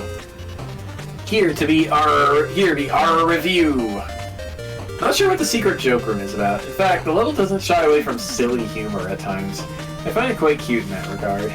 Music is pretty jamming, and do like me some funky chip tunes, though it is a bit louder than most other sounds in the level and has an awkward loop. I really enjoy the assets being themed about ships and treasures, like the anchors that are shaped like a pirate's hook. The level treasure chest enemies are very literal. Overall, a pretty straightforward level with some neat layouts formed by main stage gimmicks. The anchors are simple, but also interesting sideway pressers, obstacles. Combining with the bubble crabs, which can trap you in the path of the anchors, can make for some hectic but fun moments for sure. The one little nitpicky part about the crabs is how you can get trapped in their bubble even during invincibility frames. I also really like the use of the submarine enemies combined with the tornado obstacles. It challenges your timing and maneuvering to avoid their lob shots while trying to get on the tornadoes at the right moment. The tornadoes can be kind of wonky at times, sometimes warping Mega Man up and even getting stuck in his jumping state, but thankfully it usually doesn't hinder things too much. The boss is simple, but also a fun one. The only real complaint I have with it is that there isn't enough head start for the player to be prepared for swinging around the room in a rope attack. I like the little side gag put before his boss fight to establish a little more personality for Treasure Man. Yarr, avast the doubloons. Okay, I'll spare you the pirate lingo, but I'd still like to discuss the pirate code. P is for pacing. Beware of wordy credits and a prolonged build-up to the first challenge. Nurture the budding challenge arcs. For instance, make the second mini-boss harder than the first, keeping special weapon usage in mind. I for intentionality. The comedic element is irrelevant to the theme coming. If players jump into the water on the first screen, they shouldn't end up on dry land. As path splits, make players choose, not guess. Avoid using buoy enemies as confusing wall decoration. R is for rewards. Ensure that thoughtfully structured item placement holds up under scrutiny. Checkpoints might be overkill if there's a large health refill, plus Eddie, who might drop a health refill. Plus a health refill anyhow if you die and respawn. Consider whether the tokens are way too easy to grab. A is for attention to detail. Pat yourself on the back for introducing new concepts with palpable emphasis on learning curve, and for creating efficient nautical pirate theme. Hooks and treasure chests are especially fun, though parrots or actual pirates are preferable as submarines. Look for tiny technical issues, e.g. hook hitbox size. Receive kudos for making water-adjacent foreground tiles a different color. T is for tile work. Simple, somewhat repetitive Mega Man 1 style graphics are fine. What's less fine are missed animation opportunities, inconsistently labeled bottomless pits, spikes that stand out poorly, obvious gaps in background tiles, and the same repetitive background being used on almost every screen. Yes, right, it seemingly requires special weapons to emerge unscathed, with some creative ideas and cool moments made up for it. The music is rough in some regards, but it's worth experiencing. Overall, this level is one I can enjoy despite the flaws. Oh wait, I missed one. This entire level has an aura of unfinished about it. From the graphics, the low quality of the music, to the weirdly implemented hook gimmick. Hello, graphic out of Quink's Revenge.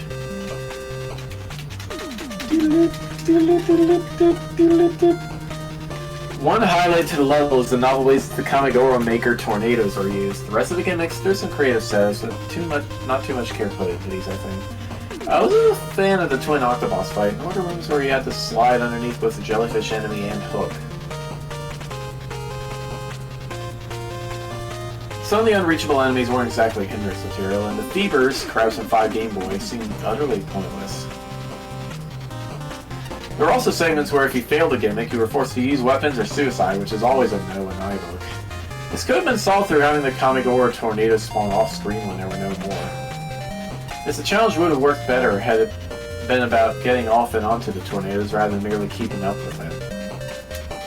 Treasure Man is alright. The rope effect is kind of interesting, although I kind of wish some care had been put into making it not look so out of place.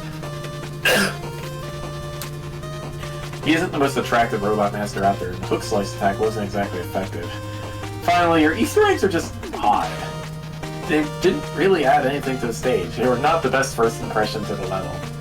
Pity, a bit more care could have been pretty good.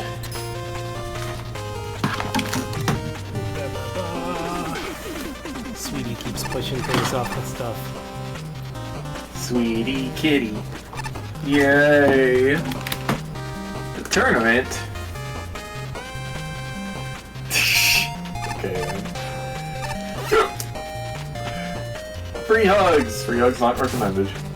Metal Man's Metal Factory. Oh boy. Oh man.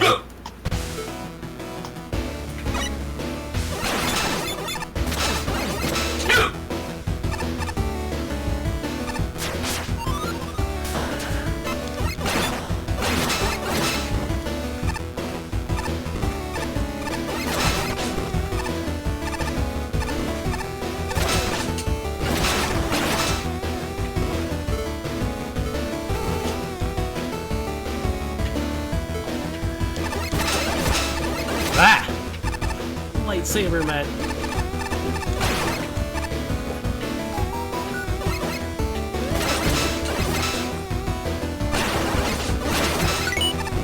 Woo!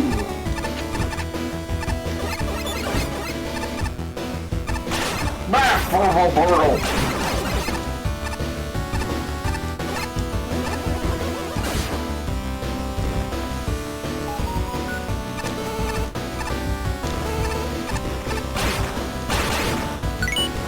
Nice shit.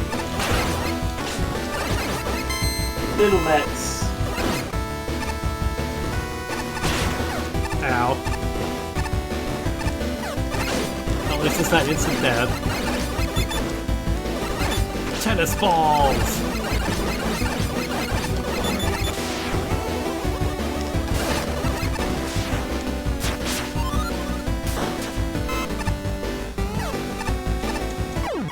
Thanks, lag.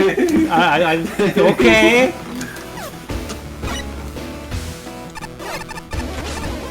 Whoops! That thing is moving way faster than it looks. Yeah.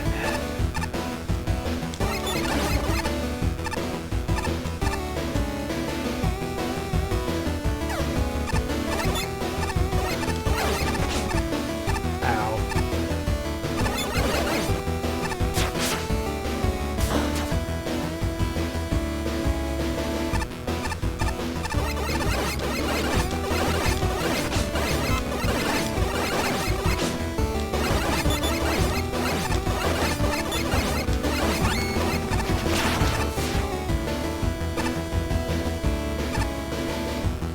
Wahoo! Ah, yeah! Suddenly creeped. Ow.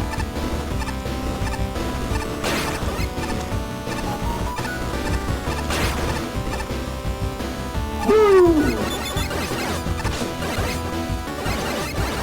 What?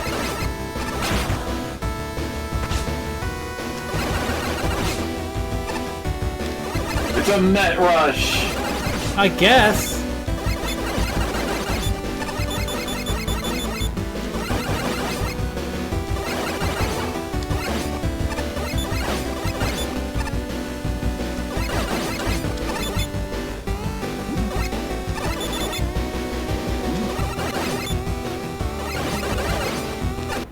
Oh, come on! Ugh! He had one hit left the whole time. Whoops! That is a long mini boss.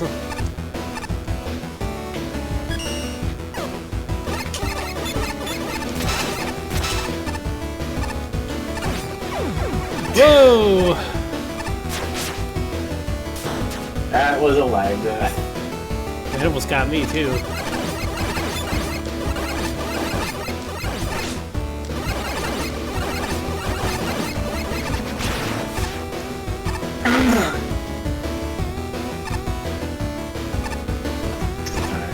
Get you thing. Ow, darn it. Hugga.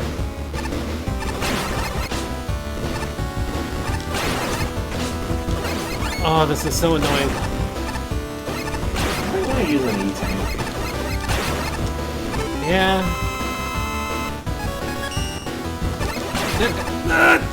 Darn it! Like one tiny little frame. Any little frame drop at all sends you off the fast platforms. Ugh.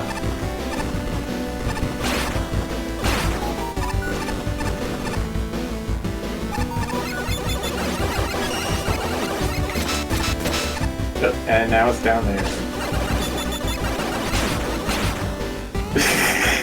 That does way too much damage. What the hell?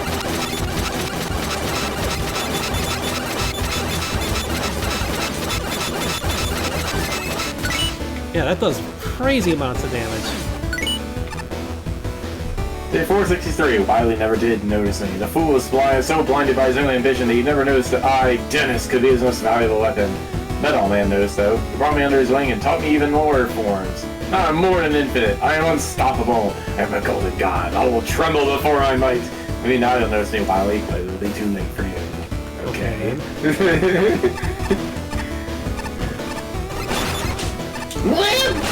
Ah, it's... Darn it!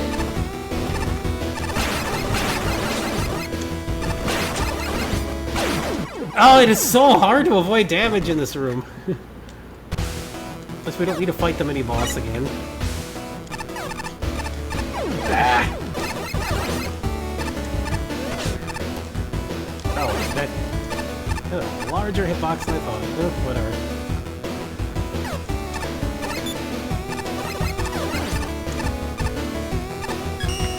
Whoops! Ah, now you don't have any health again. Ah, I don't want to use all our E-tanks. Yeah, I'll fight with that machine later. Oh, also I can spend the time.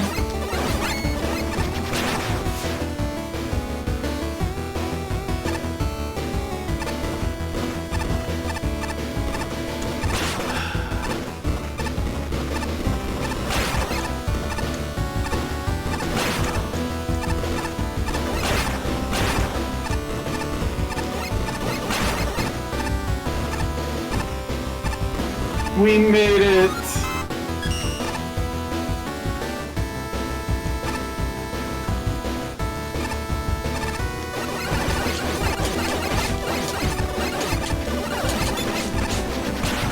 Sheesh.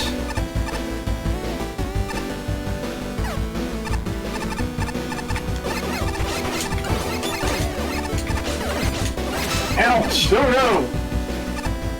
Why do these things have to do so much crazy damage? That's not what I wanted. I wanted some health, darn it.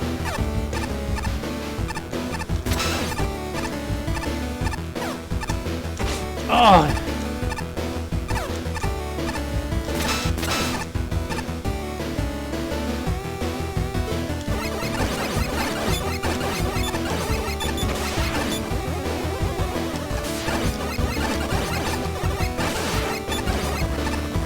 Yay!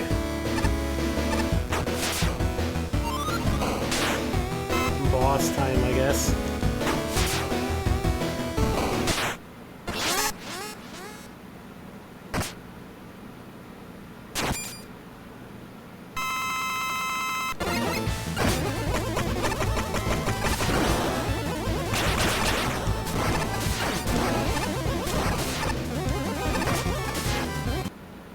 What? That hitbox of his attack comes out before the attack does. Okay. That's a little silly.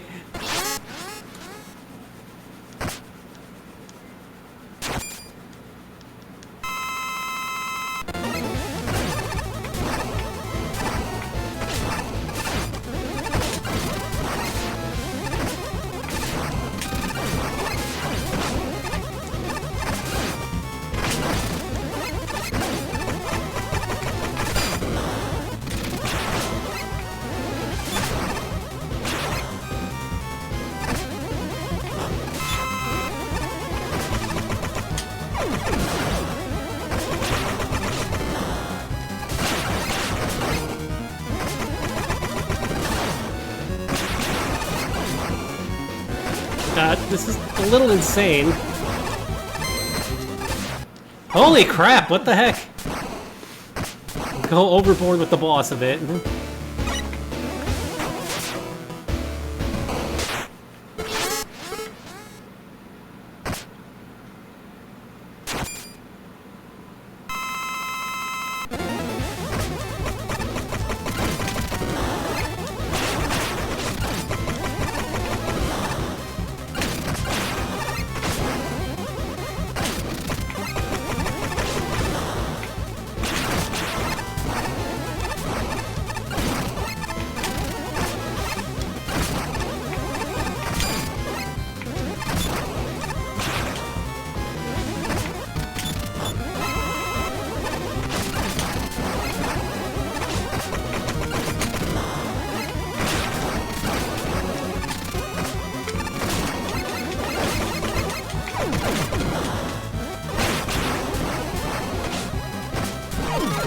Jeez. Yay! That boss is a little overkill of it. A little bit, yeah.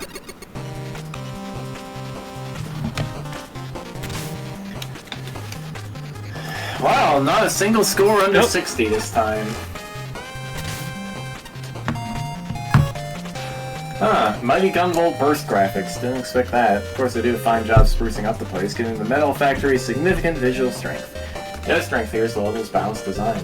It's all the general notes it needs to. Smooth introductions, a strong difficulty curve, and good climax for its various assets. I found the function of the crates and conveyor belts were a highlight, particularly the shrapnel telegraph. I appreciate how that exists regardless of where the blocks are falling from. The med crates are also a fun grab bag of enemies. And alone makes good use of security meds and heli medals. In general, it's well designed. If I had one major complaint about it, it would be the sheer speed of the red belts.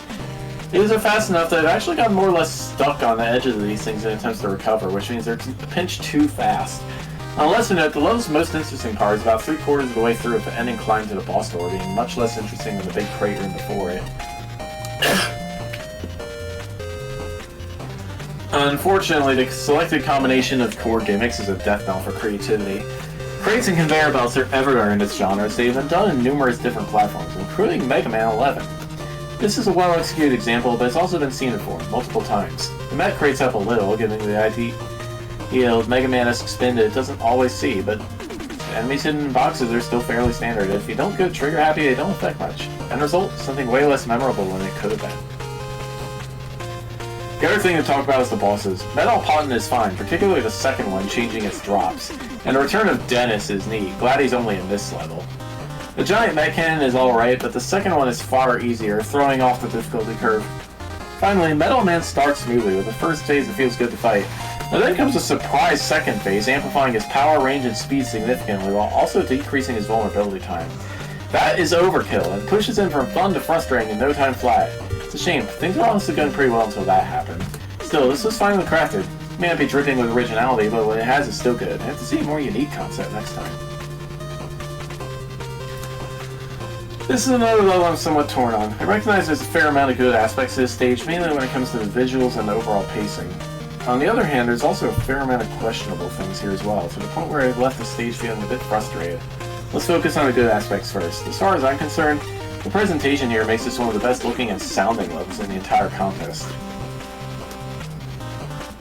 The music is fitting and the visuals are perfectly on point. Everything looks great and well detailed, but not to the point where it becomes distracting. Honestly, the only gripe I have with the aesthetics comes from certain aspects of the boss fight, which, oops, I'll explain more of once we get to Metal Man himself. That aside, I have no real complaints about this level on a visual or audio basis. Fantastic work on those fronts. As for the gameplay and level design, this is where things get a bit tricky. The overall structure of the series is pretty well thought out in terms of pacing and difficulty curve. Things are introduced in a reasonable manner and the challenge ramps up steadily from there. The tokens are not an exception to this, as they aren't exactly well hidden or even remotely difficult to obtain. Barring that one little oddity, however, the rest of the levels should be fine based on what I said before, right? Well, while I did enjoy the platforming at first, I have to admit, I steadily lost interest the more this level went on. The main reason is that as far as gimmicks go, conveyor belts and boxes just aren't that interesting. They're very plain in the sense that there's not a whole lot you can do with them without resorting to other mechanics or making puzzle segments to break things up a bit. That's just my take on the whole thing, though. The level did manage to grab my attention back with that one large room toward the end, which had multiple chains of boxes falling down and traveling along conveyor belts. However, this is also the moment of some frustration at the level start of service, specifically with the red conveyor belts. It feels like they move a smidge too fast, to the point where if you get hit while on one of them, you're almost certainly going to fall off before you can recover. As a quick side note, for those of you playing with the metal helmet upgrade, keep in mind that us judges didn't have the benefit of using upgrades when we initially played these stages. I encourage you to try disabling the metal helmet for yourself, then get hit while on one of those red conveyor belts to see what I mean. Yeah. Getting past all that, the last thing to note here is Metal Man himself. Just like with the stage, however, I have mixed feelings about this fight. His design is great, and I really liked his first phase. A lot of his attacks do shield him in some form or another, but at the very least it makes sense given the general theme here. His second phase, however, was where things start to fall apart. For one, I really don't like the choice of using the Dev Kit glow effect on him, which is typically reserved for enemies that are flagged as invincible. I honestly wasn't sure if I could even damage him at first because of this, which wasn't helped by his being briefly becoming invulnerable during his phase shift.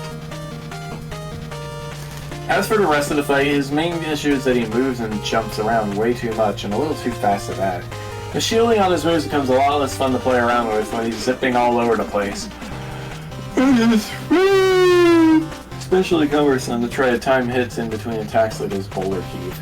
Speaking of which, I feel like there could have been a better indicator for when the boulders no longer deal damage to you, as the blinking effect is a bit distracting on such big sprites compared to the much smaller rocks in the first phase. Ultimately, it's like I said before, there's definitely a lot of thought and effort put into this stage. The quality and presentation are certainly there.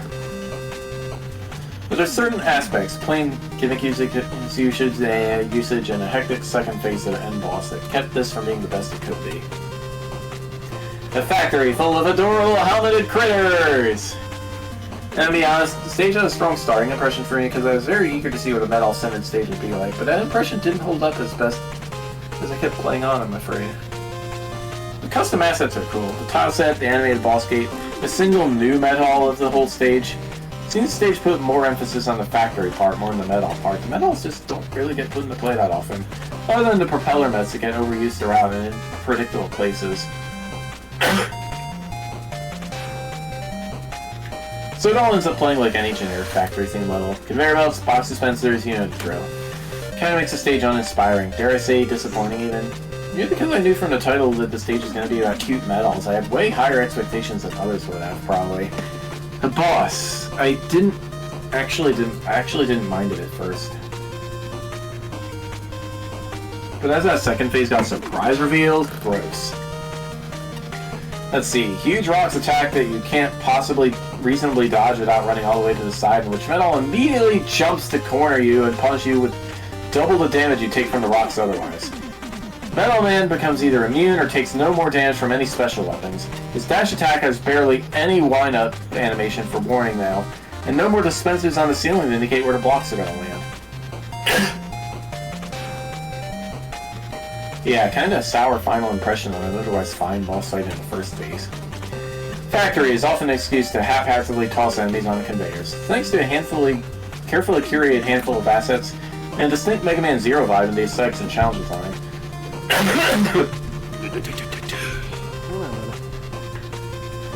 This level earns its name. It is unquestionably a genuine metal factory. It's the cute little staircases. It's the metal security guards and the defunct giant metal. It's the way crates are deposited onto the conveyors with a sense of purpose.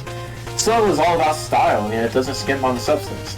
The player may not be required to demonstrate full understanding of a new hazard before proceeding, and that heli metal with the first mini-boss would be more appropriate for the second encounter. But every new element is introduced in a controlled environment.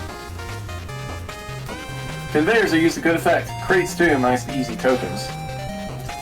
Even when the level veers into familiar territory. Hello, Dennis. Nice to see you improve. The worst part of Blockman's level. It never feels derivative. It's a mixed bag though. Uneven, though not unfair checkpoint distribution. Makes the level feel too long and then rapidly shorter. The fast conveyors are too fast, or perhaps too short too often where tight jumps are concerned. Outdoor sections start frantic and end with almost introductory level challenges, with distractingly dense background graphics and unlabeled bottomless pits along the way. The mixed baggery extends to Metal Man himself. Being frequently off-screen and frequently invulnerable is a rough combination, plus he hits like a truck. His shot-deflecting pickaxe blends into the background somewhat, as does the crumbling dirt preceding the falling crate, and the glow effect during his second form reads his full invincibility. At the same time, he feels like an authentic Capcom boss, and that's excellent. Some things keep me enjoying this more, but it's still a level to be proud of. It is clear just how much polish and care has gone into this level aesthetically. All little details such as the parallax scrolling, debris falling from boxes and other particle effects, and the excellent music choice results in a stage that feels fresher than any stage using just metals and conveyor belts has any right to be.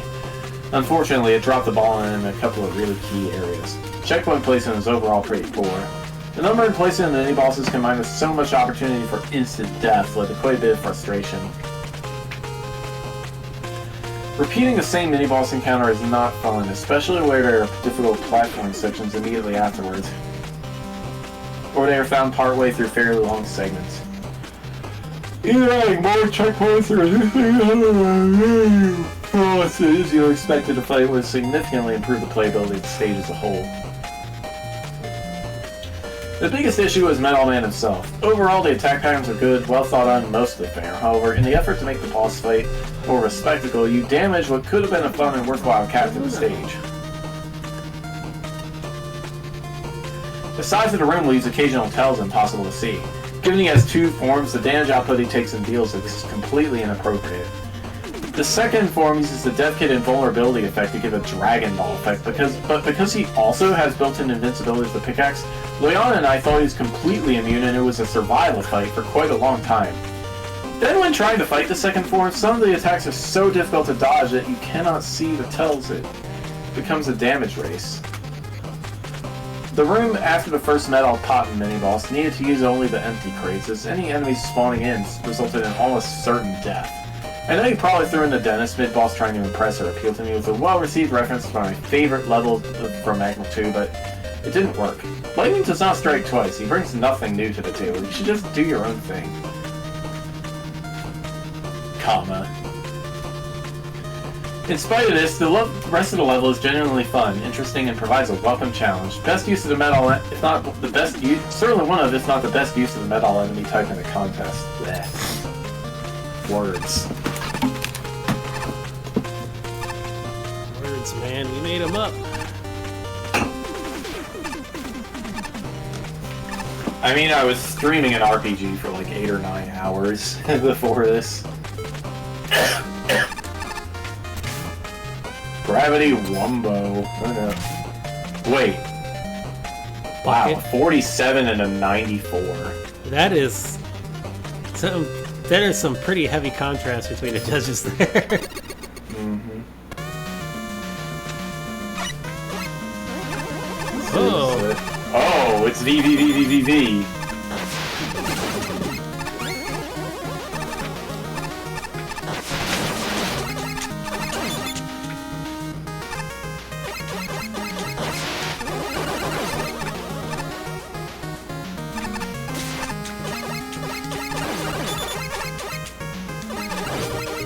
Okay. Oh! Oops. Well.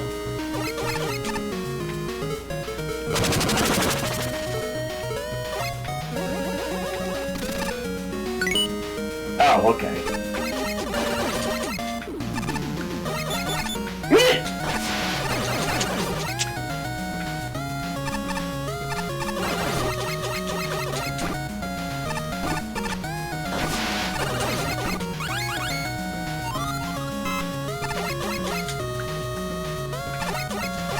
Oh no.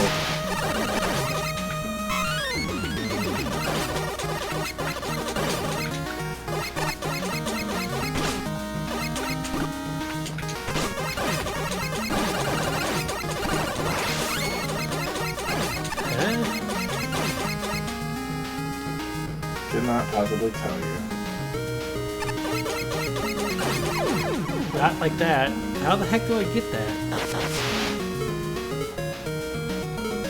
With Rush Coil. Check this out. Yeah. Thanks, Sola O.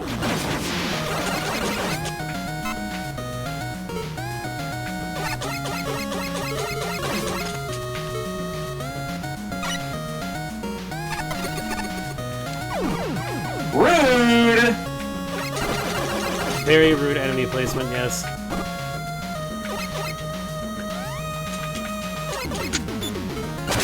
Everybody get out!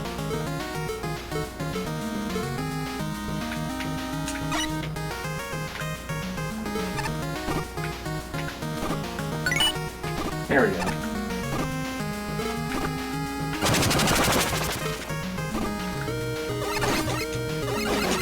Alright.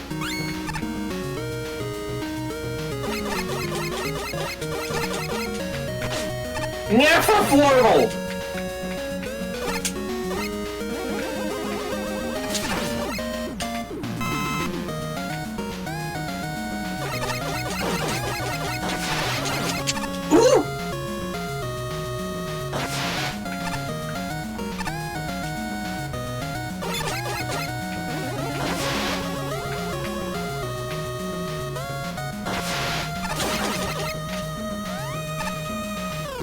Made it!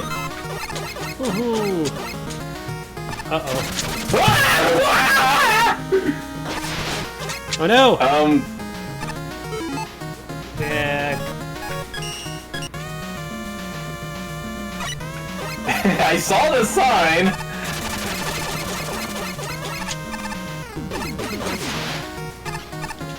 Oops. This is gonna be hard to do. Who are you gonna grab? It's grabbing you.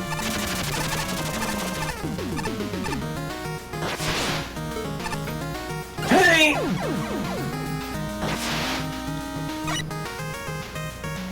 That works.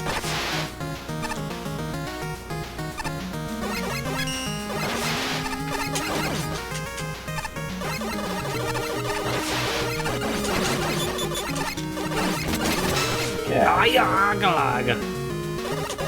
Uh-oh. Oh no. Ah! Well.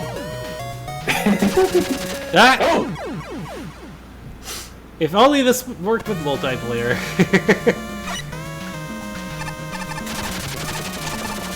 Whee!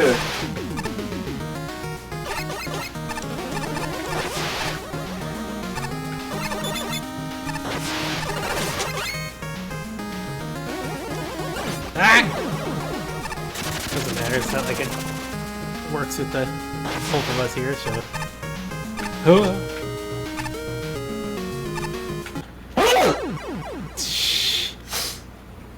I would like to be able to try the segment if the game would actually count me as, like, existing for this.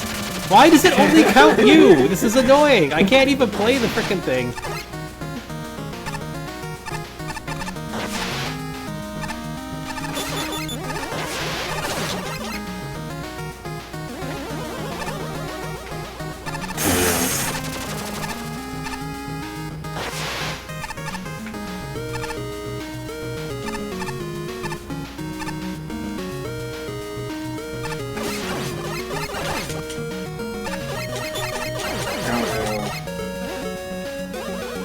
Oh. Teamwork! How in the world are you gonna get that without two players? I guess I break have no yeah, idea. break dash again probably.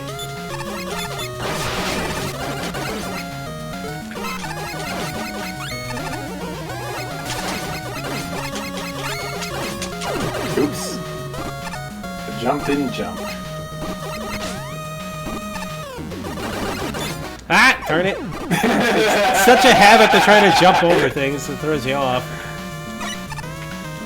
Why did I start on the ceiling and you didn't? That was weird. Ay, ay, ay, ay, ay, ay, ay.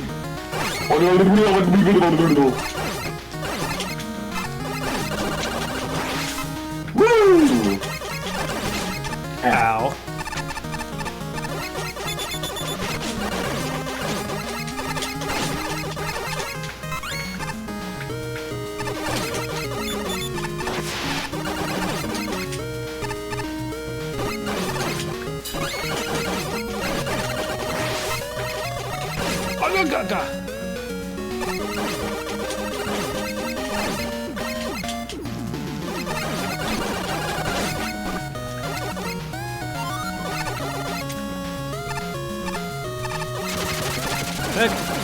Oh.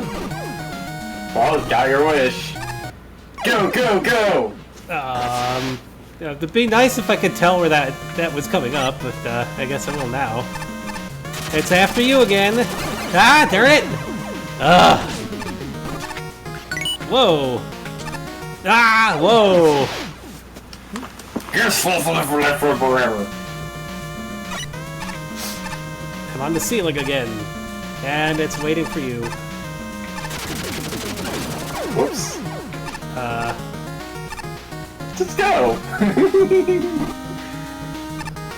Take it easy.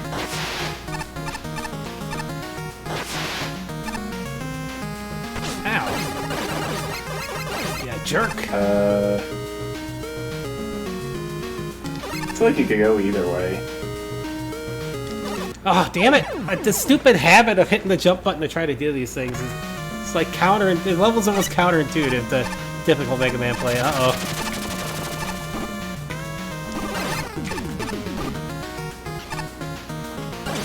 Oops. Whee. Bolts.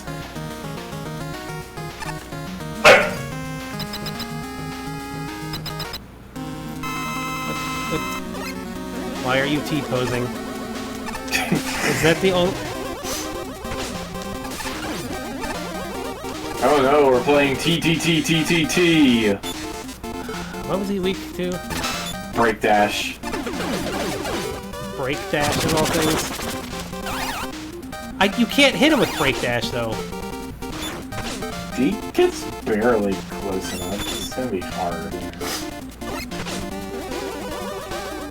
Nope, you can't hit him with break dash. Wow. The only thing you can hit him with is a charge shot. This is annoying. Wow, bad boss. Yes, it is. Why do you have so much health for no reason? I don't want to use my freaking energy tanks on this kind of crap. Come on. I think Water Shield hit him at least. Yes, it did.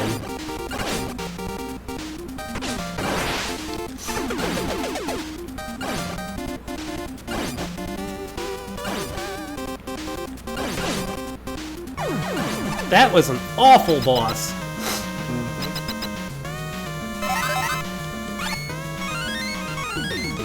Got the energy tank back, I guess. Wait, are we supposed you got an M tank. Why do you still only have one? I don't know. Or was that a W tank upside down? Ugh. It might have been an upside down W tank, I guess. Ugh. Alright, well, checkpoint.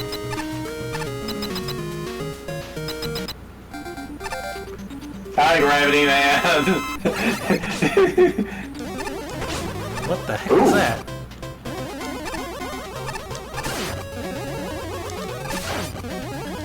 It's, a thing.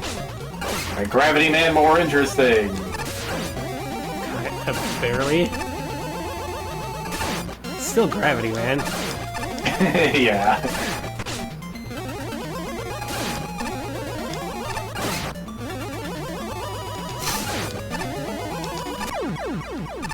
There we go. That Yay. Mr. T-pose man sure was an annoying bad boss. What the heck? Gravity Wumbo! 94 from Flashman, though.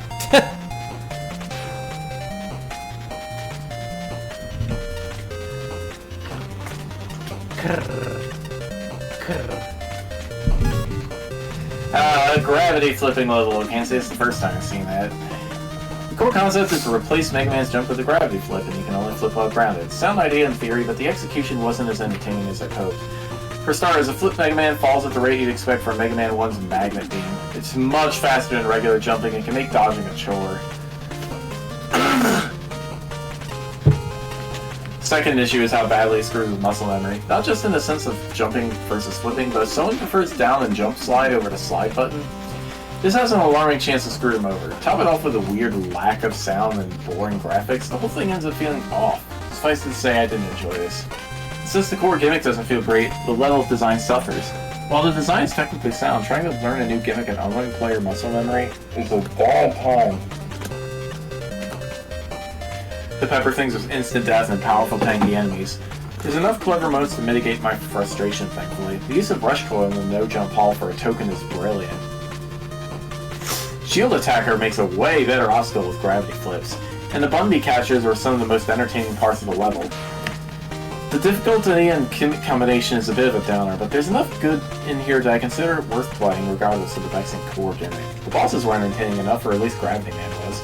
I do wish he looked a little different though, to better telegraph that you're not fighting regular old Gravity Man before he starts using new attacks, but that's ultimately a minor issue. T-posing Melon Man though, that was several different flavors of boring. I had a hand in that game. Still do even, I've heard the jokes, and that's not gonna impress me. Especially since he's basically just a Mega Man 2 alien, but pointless. Yeah, pretty much! Anyway, I need water.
So we're just waiting now.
Alright. Checking out job stuff. Excuse me. Sweetie, what you doing?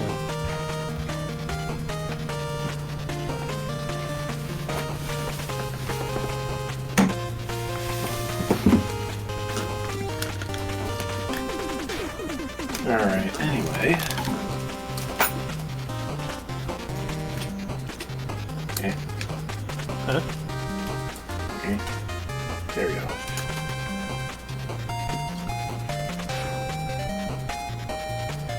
Gravity flipping stages are nothing new to this contest series. That said, this is the first one I've seen that actively replaces Mega Man's jump with the actual gravity flipping mechanic.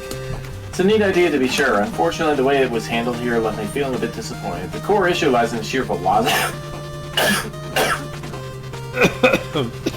of the player-controlled gravity flips. Mega Man rises and falls just fast enough to make things feel awkward, especially when you're trying to maneuver around stage hazards. Some of the enemies aren't too much of an issue, such as the Solar O's and shield attackers, which get used in creative ways to complement the gravity flipping gimmick. Rather, it's enemies like Sacred and Big Stomper that can be the most awkward to deal with, given their placements and how they move. It's also not to mention the sheer number of death spikes on the floors and ceilings here. If there was one aspect I did enjoy though, it would be the methods for attaining a few of the tokens. Special mention should go to the second token's rather interesting setup, because you need to find a way to reach it and get through the rest of the room without hitting the jump button.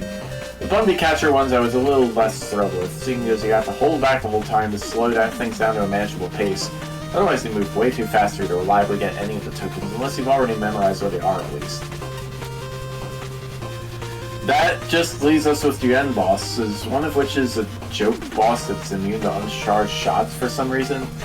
I think it's safe to say that T-posing Metal Man doesn't contribute much, as he's basically just a tankier version of the Mega Man 2 alien. Thankfully, Gravity Man ended up being a bit more interesting. He's still a relatively easy fight, but that new attack to play around with your on-the-wind gravity flipping is at least a neat little twist on an otherwise vanilla boss fight. It's a decent end to a stage that, while I didn't enjoy it all that much, still has a solid idea behind it. It could prove to be fun with a few adjustments. Obligatory VVVVVV reference. Not in the stage itself, surprisingly.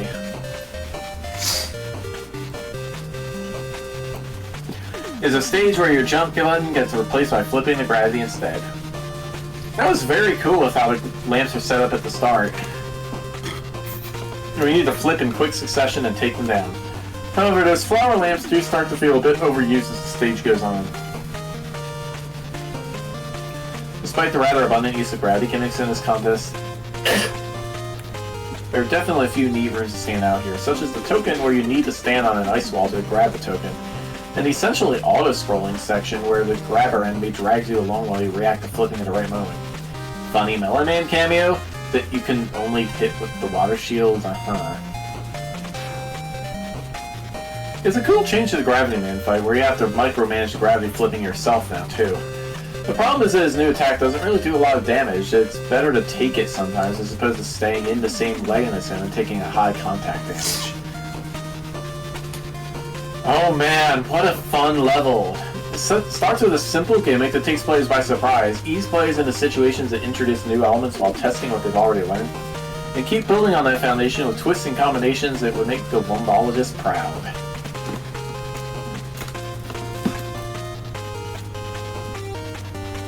I love that it's Buster perfectible yet designed for special weapon use. I'm often skeptical of weapons being disabled, but the limitations are smart and allow for a couple of my favorite token challenges in the contest. The pacing is just right. Checkpoints and power-ups are exactly where they need to be. Level flow and architecture are sensible and efficient. Nothing is wasted. The balance of different enemy types and distribution of instant death is spot on.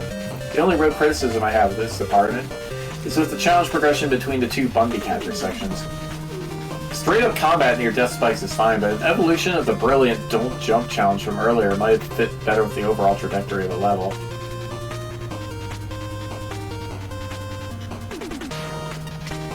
Speaking of the Bundy Catcher and Don't Jump sections, I appreciate that the background graphics wordlessly warn the player what's ahead. Graphics overall are pleasant and professional, and the relative minimalism keeps the focus on the unconventional gameplay. The music fits perfectly, imbuing the level with an exciting sense of pressure. One thing that holds the level back, you can't press down and jump, or up and jump for that matter, to slide. I know there's a quick slide button, but I grew up playing Mega Man without one. It's very, very hard for me to adjust. The bosses and Bundy Catcher tokens are less fun when I suddenly fumble with controls I've known for decades. Fix that, and you've got a contender for my favorite level in the contest. Whoops. Whoops!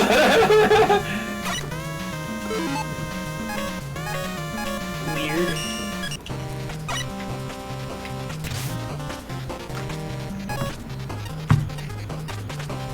Let's get the negatives out of the way. It was decidedly boring and way too generic. The music was a poor choice and added to the generic feeling. The ring enemy was frustrating when you couldn't hit it, and there were multiple points where it was above you and you could not jump. Having said all that, this was the first time I have seen a stage in these games using the VVVVVV mechanic implemented well and built around completely. Giving control flipping to the player makes for a refreshing stage. The complexity of the challenges facing the player increased in a very natural way, and the generous checkpoint placement allowed them to get difficult. The Bundy Catcher sections were very entertaining and a nice complement to this mechanic. Every single token was a different puzzle, all of which required some thought but were never cryptic. The second one in particular stumped us for a bit, was rewarding to figure out. Gravity Man had just enough changes to feel like a new boss and was a nice cap to the level. The cramped room and quick movement of both player and boss made for a hectic yet satisfying boss. Overall, this had the potential to be an incredible stage, and it is a shame the issues mentioned let it down so much. Oh, and Melon Man sucked. It was a dull fight that dragged on way too long, and even though it was purely optional, it actively made the stage worse by its inclusion. Not because it's a crap fight, no, but just the simple fact that it's an overplayed joke, and not even a fun reference at this point. If you'd given him an unfunny text box, he probably would tank your score across several judges, so good thing for small bits of restraint, I guess. Okay, then.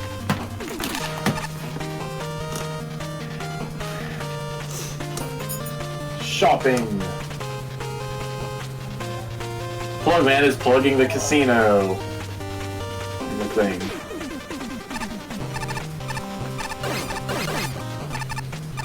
Oh no! Nope, don't go on the boss. Tier 12 boss by Mist Van. What? Don't go on the boss yet. Okay.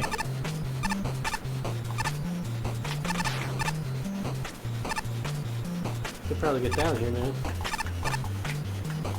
Maybe? There's something down there, but how do I get to it? We don't. It might be from that little section to the left.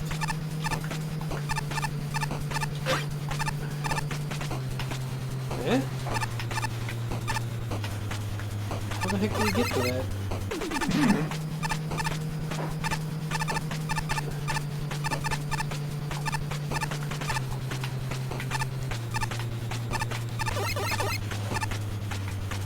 This is like one of those charge-up platforms from Sheep Man's stage.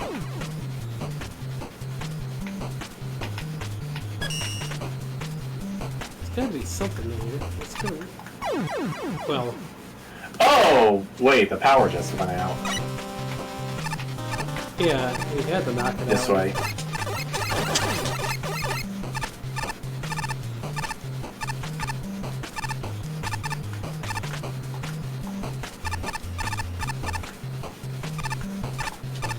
Why are we going all this way?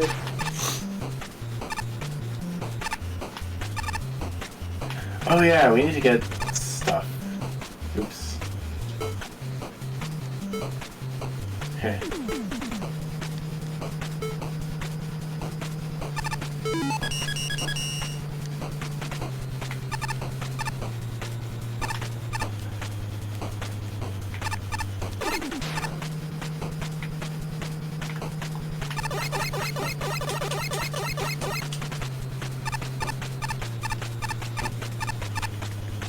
What the heck?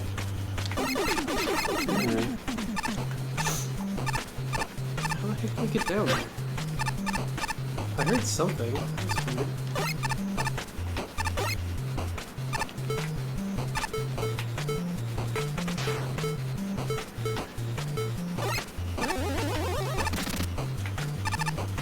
There is something down there, but how the heck do we get to it?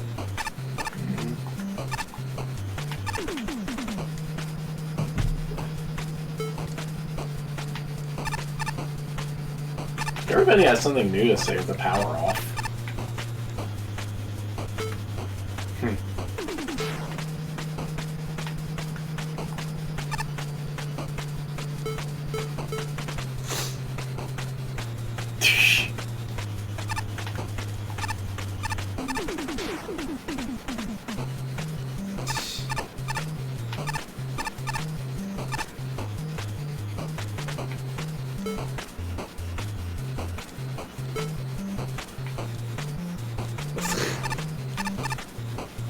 There's gotta be some way to get down there.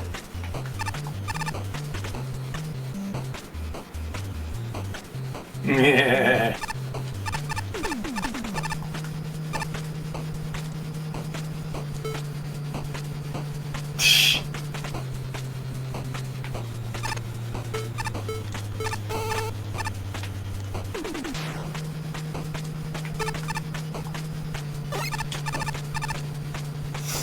Oh. Speedy, look out.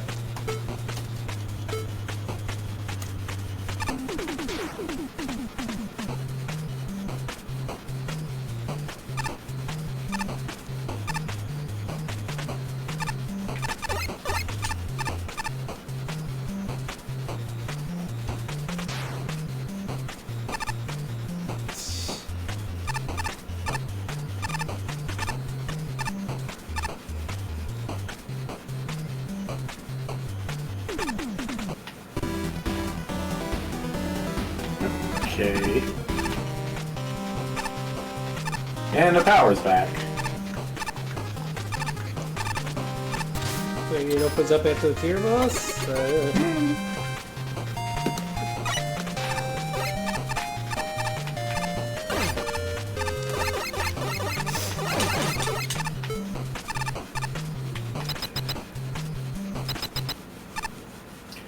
Warning, power conduit D offline. Total generator power loss in T-minus 5 minutes.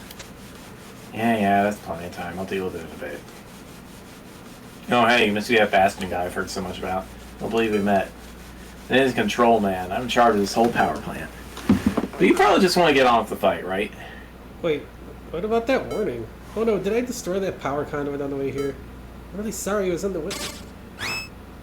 You worry too You much. worry too much. No, yeah. I can directly interface with all the machines here, so I don't need to lift a finger to sort things out. Makes up for not having weapons, if you can believe it. Don't have a built-in weapon system? Then why were you assigned as tier boss?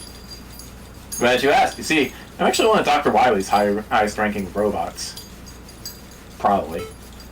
I'm not only more of a backstage worker, but when Ernest Will gave me a job offer, I realized something. The range of machines I can interface with are a lot more broad than I thought. And combine that with an abandoned Wily bunker full of them. Are you ready? I've fought this Wily machine before. I can handle this, no problem. I said machines, plural. Magmaltron, assemble! Oh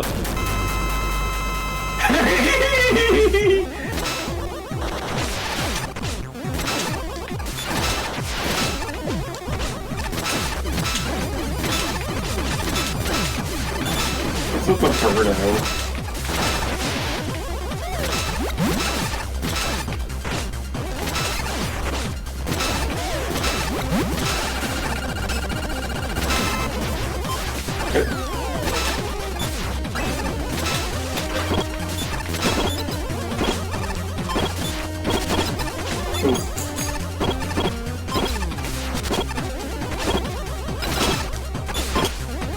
What are you supposed to do about this? Oh.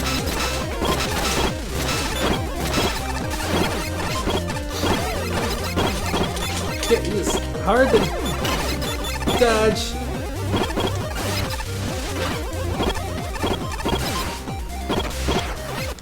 Oh! That was an attack. Okay then. All the power is on, so whatever.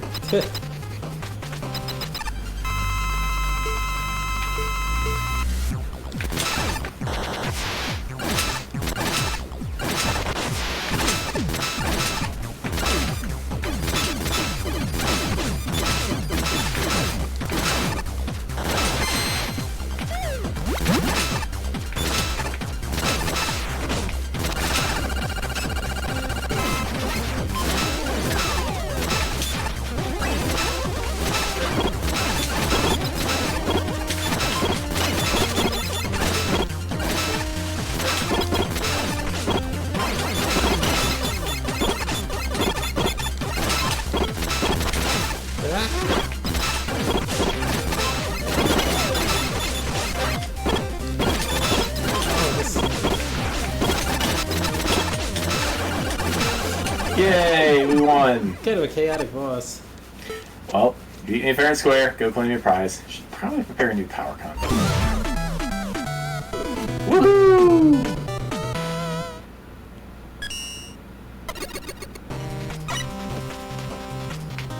Hey there, Proto Man. This planet is a restricted area below a trapdoor. Think of it as someone's private laboratory. You need to use a treadmill to cut the door's power, but it's hidden away somewhere. Here's a clue. Certain panels in the walls hide secret passageways.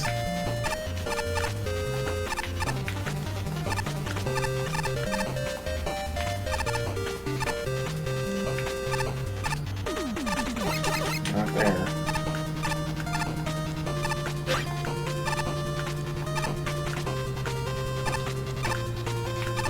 What is that noise that keeps going around? It's weird.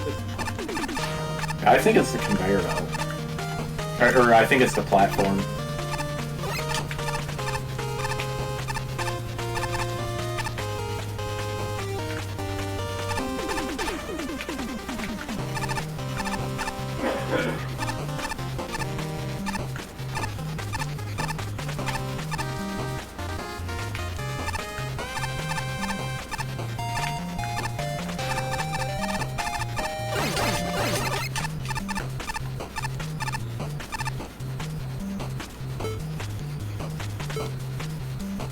You don't say. Oh, Up there! let's see. Yeah.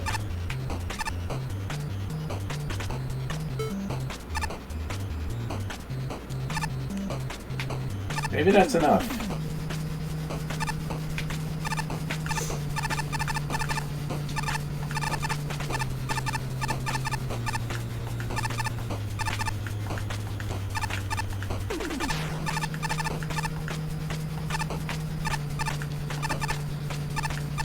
Here we go.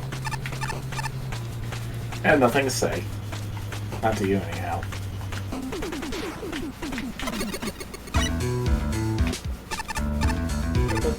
This music is from, oh, it's Matt on Guard's theme from Justice for All. We went to the static room. A little secret to energy generation. Take a plushie, walk around, generate some static. Not safe for humans, kind of lethal for them. You aren't human, right? Not to use to Earthlings. I think it's even late to ask that. What are you doing here anyway? Fuel made from a dark matter nebula is starting to get surprisingly expensive, so I ended up taking a lifeguard gig. Not only do I get money for safeguarding, but also the energy I generate while sitting on this sweet doggy chair. He's a good boy, yes, perfect donko. Dog? It looks more like a mole to me, but... It looks like you shouldn't stay too long unless you continue to fry your optic circuits. Don't... Optic circuits? What circuits? Dig, design, develop! We are super proud of the deep digging work it took to get this place built. Joyous, jolly, jubilations, pride, feels all fuzzy, sparkly. In fact, you could say it electrifies, energizes, exhilarates. So they told us to stand here. We find it very strange, can't figure out why. Puzzled, perturbed, petrified. So how long are we to wait here anyway? Friday? Fortnite? Forever? Oh, boomahoo, boomahoo. Blue Devil want to hug some blush friends, and they keep getting all burny when I touch them. Blue Devil is very upset. Blue Devil's tears making my friends all burny. Oh, boomahoo.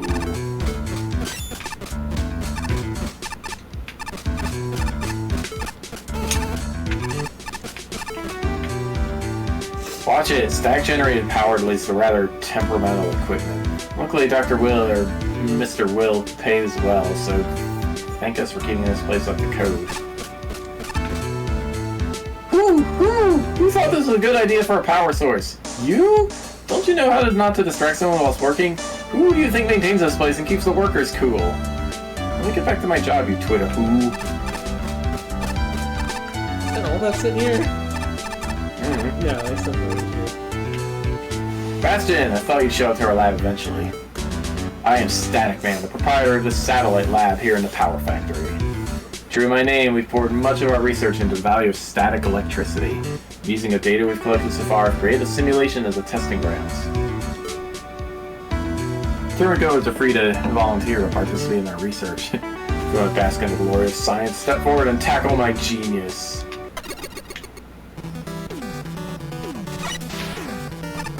One token. Sheep.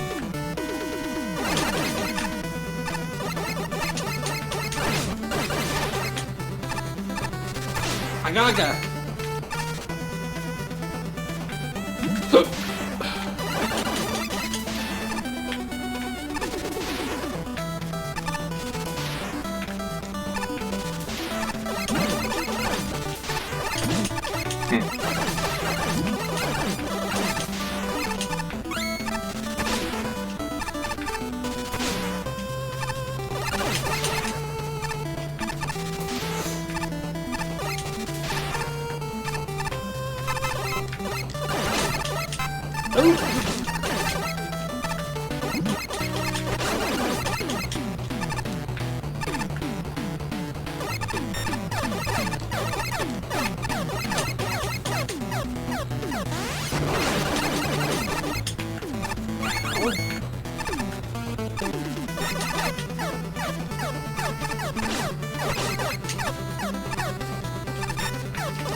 Oh!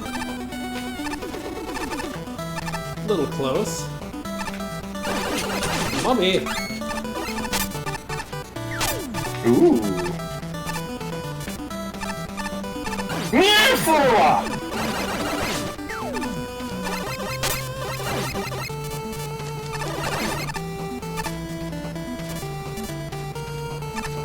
You need to walk around on it.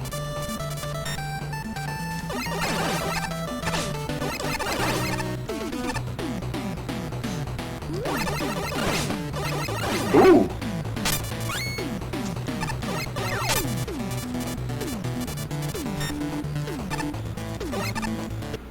Oh, that did a lot more damage than I thought it was. Jeez. Hey there, mummy. I found out today what the printer does. What? So the crowd cow thing. Oh, only one. Well, I guess only one of us can do this section. I guess. More multiplayer glitches.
Yay!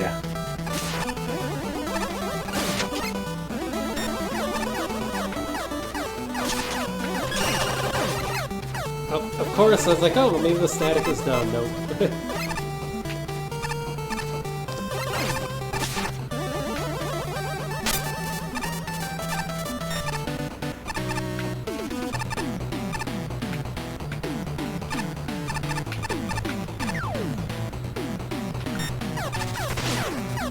Oh, I didn't even notice that. Throw it off.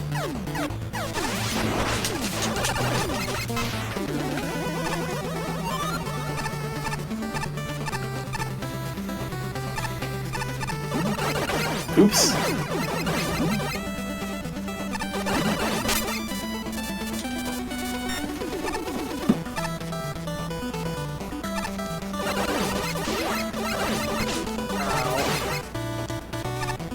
There we go.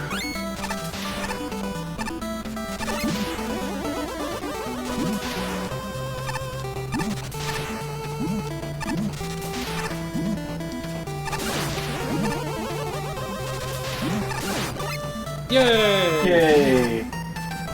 Stop.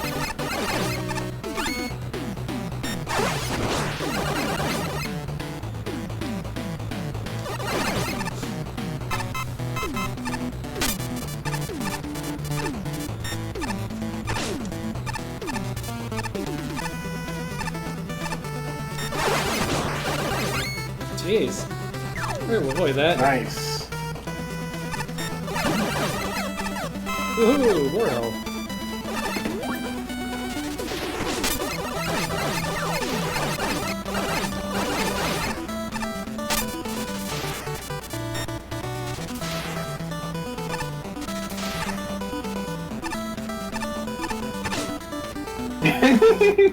Now that's just annoying. Oh, right at the checkpoint too. Jeez.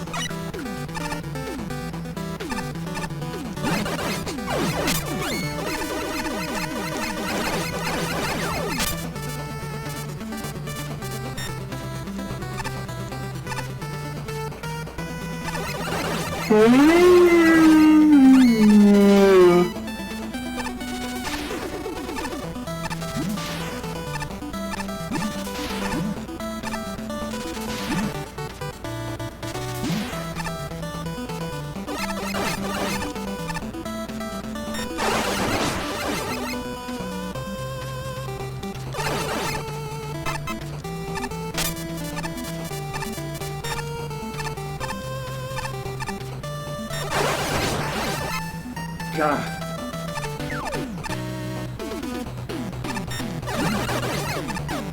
Nuts. More energy, shit.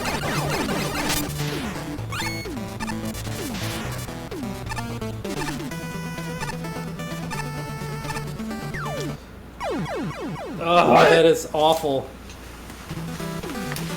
I didn't even have time to jump off the platform before it disappeared out of it.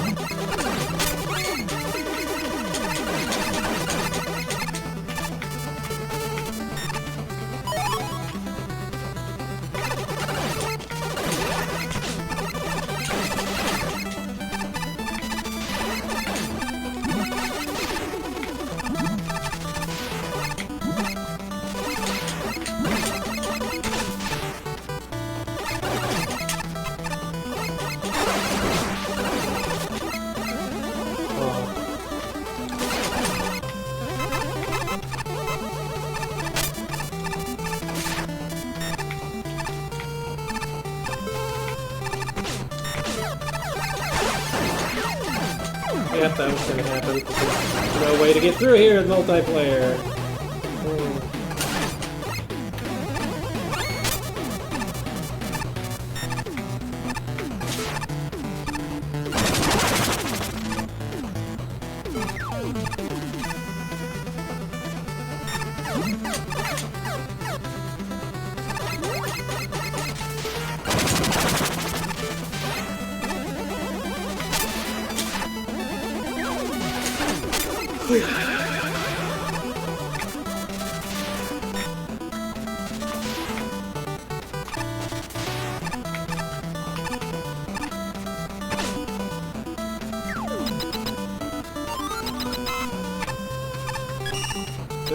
Oh, that's not what's in the help. That was my weapon energy. Oh.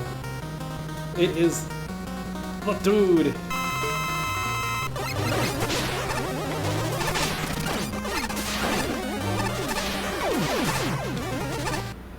Whoa!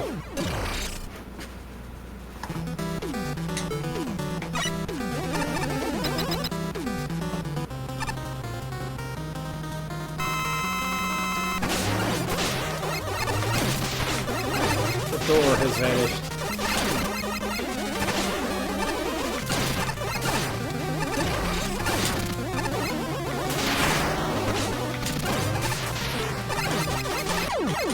Get out of here. Costume unlocked. Somebody.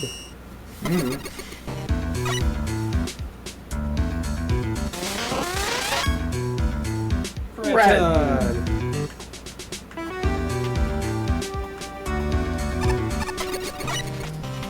Alright, that should be it for... Yep, that's done with. The theater is next. Oh boy.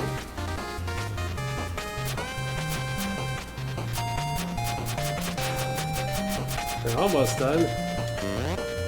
Let's check to see if anything new is going on here. Doesn't look like it, right?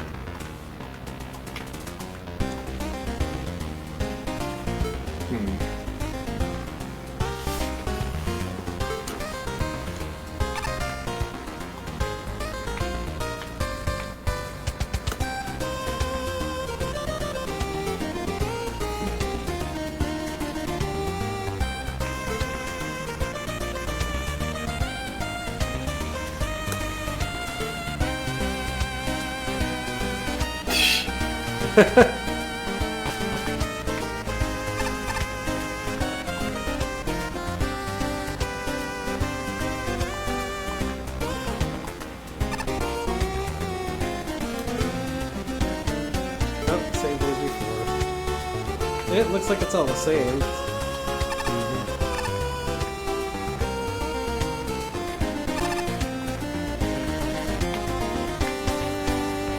Hey, Bastion, what's going on? We've been using your utilities well. I heard a scary rumor that a magnetine device is going around ruining our balance of the tournament. You've been using your rush coil well, haven't you? Tell me you have. You would never disappoint me, right? Look, I'll be honest with you, you tried to sell these costumes off, but no one wanted to buy them. And honestly, it sort of has some sentimental value to me. It's a representation of simple joy now. I mean, I'm a Rush Jet man. You know me. You remember me. Kitty's going crazy. Hey, coffee here isn't bad. I had 90 cups today. I feel great.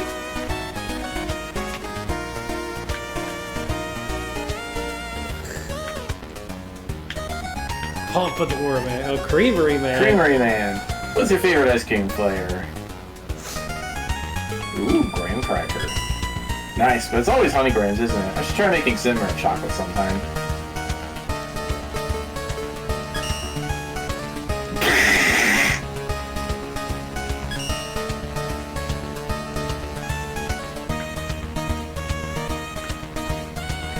sure you notice that the elevator, I mean, it's unnatural. It goes sideways. No, it doesn't. It's a regular elevator. It goes up and down.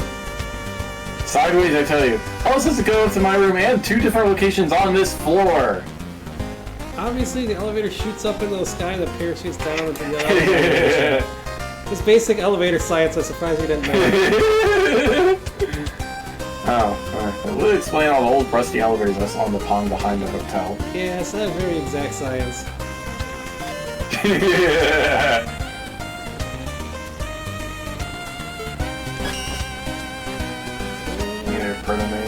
around. This fellow is either cheering you on or directing airplane traffic on this floor. It's a dude.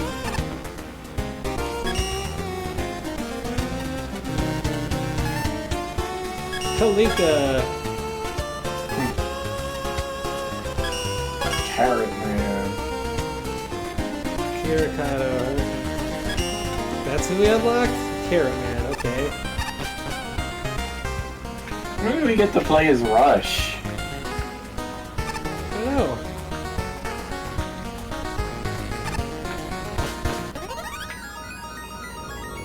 Kind of curious if the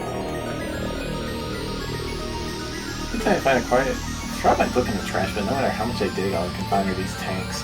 Just 5 years. No level assigned. Oh. 4 text boxes? That's all I get? Sheesh, better not waste it on some fluffy introduction. I'm a colorblind minor internet celebrity known for videos, writings, and fan games. Played a lot of Mega Man. At this point, I'd rather see creative levels that are rough around the edges and polished levels that don't try anything new. Any difficulty is fine. The challenges are thoughtful and fair.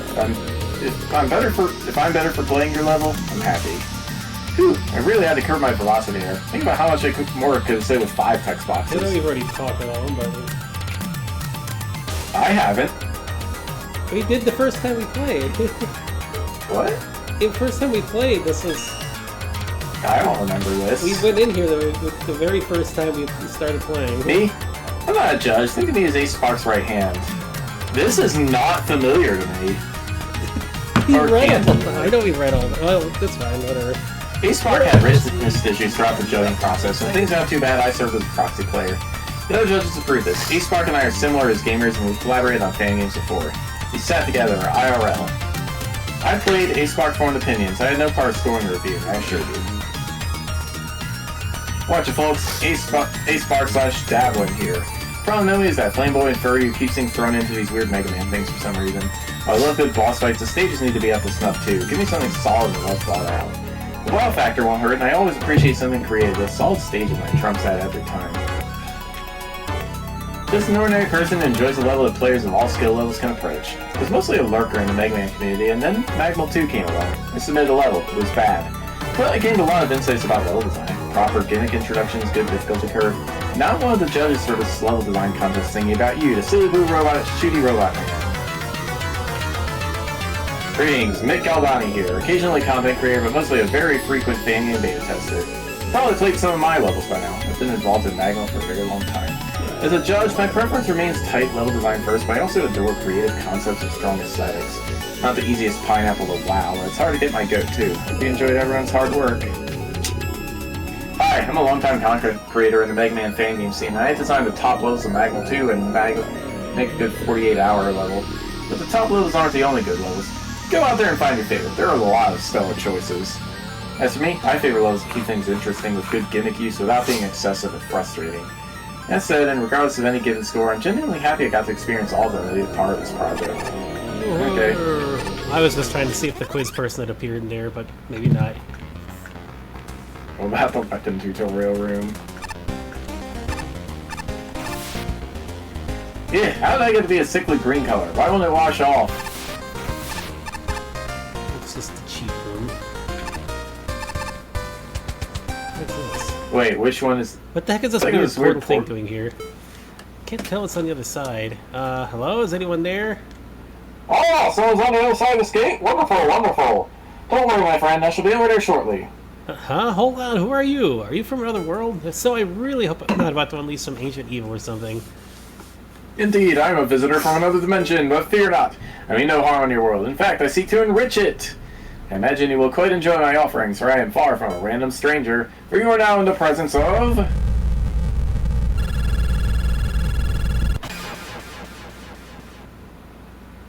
the Lord of Much Joking! What? Huh? Oh no, Lord it's of a what? Pog.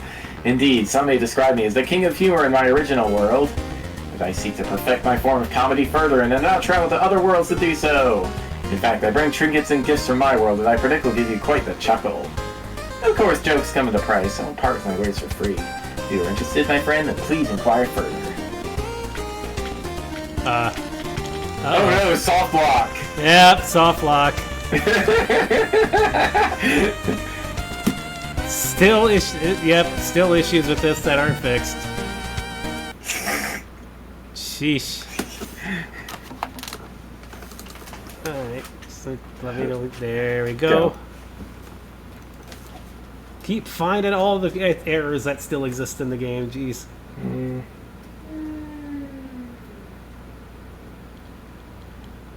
mean, a lot of the multiplayer issues is just hard to fix because it's not like Mega Man was meant for that, but the Sandstorm crash is still pretty nasty.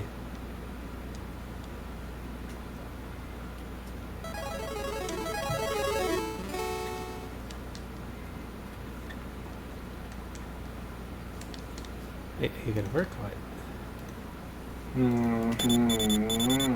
Whoop, there we go. Mega Man, it's Mega Man. We got that Mega Man. I kind of want to see what his offerings are. I just hope they're not gonna like freeze us again. Joke offerings, huh? Wet cat, oh no. Oh there. Yes. Humor Buster. You can sometimes hear dog barking coming from it. Cat meowing!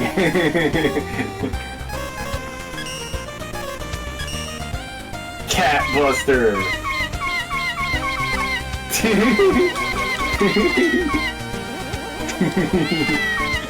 That's silly.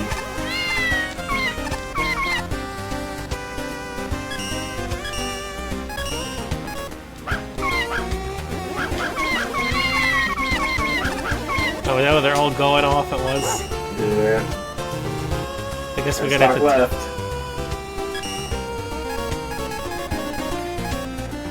Humor word! Oh boy. It's pretty futuristic. These will By fly all them of out. them.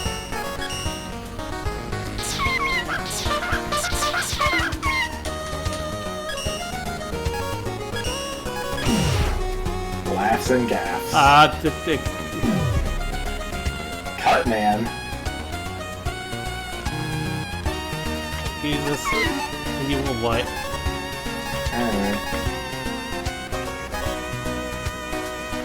Oops.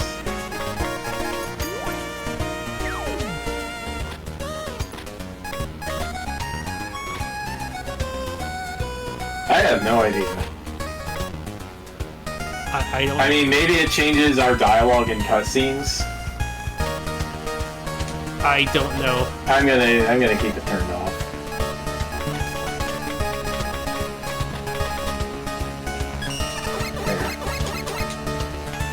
I don't know what it... Yeah, it's hard to say what it does. My guess is it changes the cutscenes. Alright, To the casino? I don't know what We we... probably have some things left to buy, right? I guess, yeah. I don't know what else we have in there to buy, but what? Ah!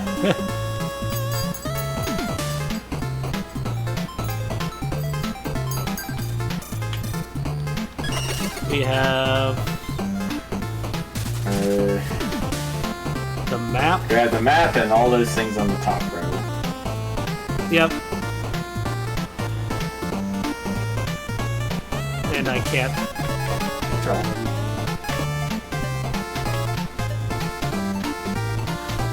Yeah, that doesn't seem like a good thing. Okay, Luna? I guess we'll get this and skip the others. What did you get? The I got the skull amulet. Oh.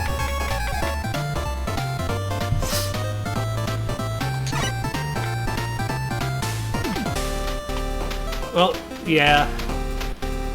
It's kind of weird that I can't control it. Like the shield thing, the revenge burst, it does work, but it's like, it also gets rid of your charge, so I kind of prefer to keep the charge sometimes. We can't afford the level mapper. Yeah. I can't control this at all for some reason. Only the second player can for some weird reason.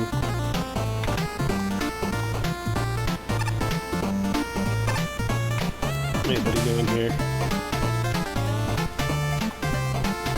Yes, control hands. I was curious after I fight the king here to see what else I can interface with. Found out the hard way that the magic man was prepared. Everything here is an EM shield blocking signals. When anyone else catches on, Kings, I can be control man if I got nothing to control. Control your destiny.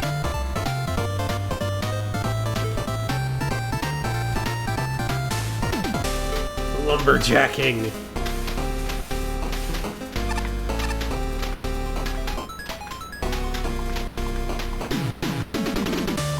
Yeah, now that the Revenge Burst is working, I've used it to...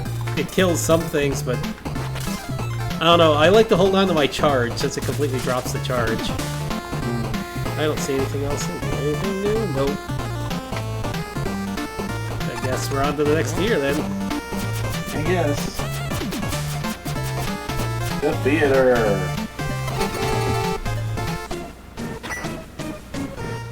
Wily Fu Hustle, huh?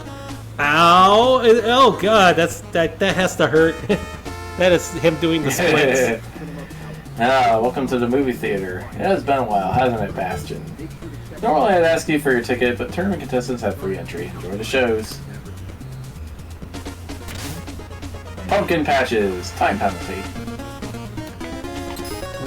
I heard somebody talking. Is that from the music? Yeah. Hey, mister, are you going to that mansion on the other side of the forest? I'd be careful if I were you. I think I saw a bunch of robots scoping around this place. Bummer, and here I thought I could go trick-or-treating there. Shade Man's thing.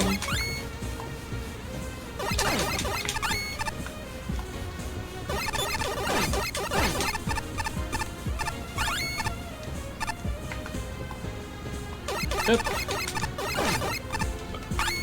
Remix of it. Ah! Didn't expect the fire to still be alive there. Whoa! Oh! Okay.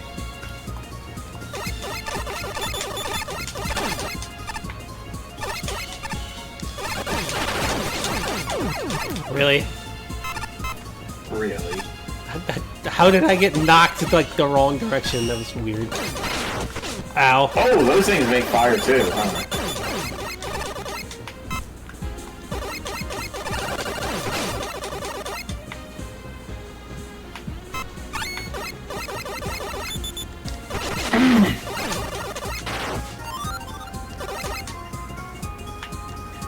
Hi again, mister. Huh? How'd I get here? That's a secret.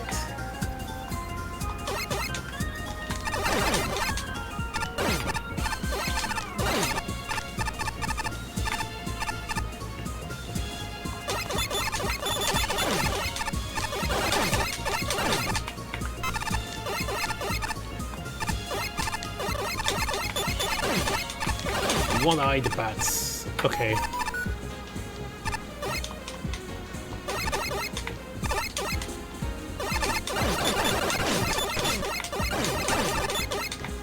Oh, jeez. Oh!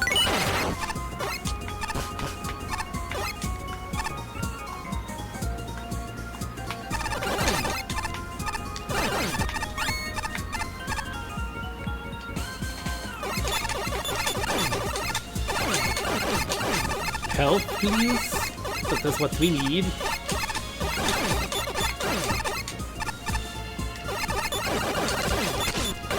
Oh, those fire guys are so hard to avoid their thing.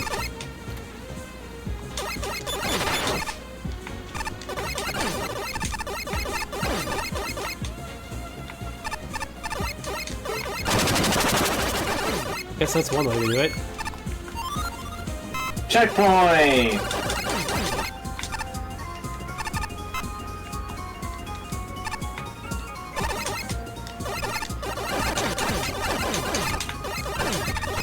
Giga! Ega. Isn't that a weird, like... Oh look, an E. Giga is the nickname of Koji Igarashi. What? No, Ega was... IGA. Not that. Ega was like a caveman movie or something. Never heard of it. It's like C-grade, D-grade movie thing.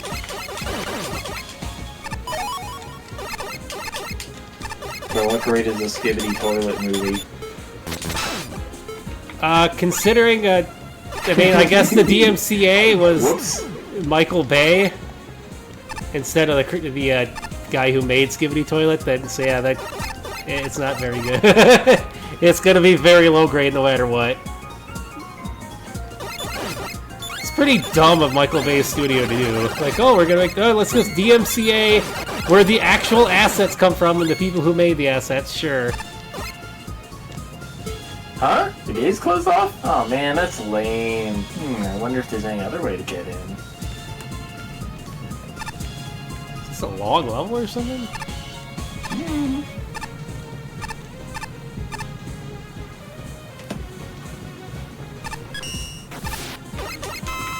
Water!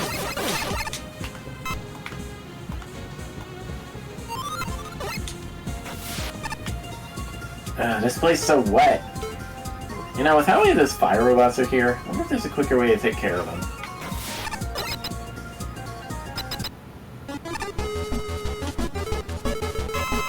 Okay, it's Lancer time! Well, there's some Delta and stuff for ya.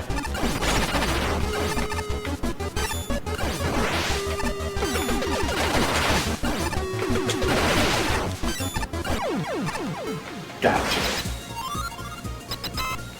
More checkpoint. Jeez, still no sign of the other token.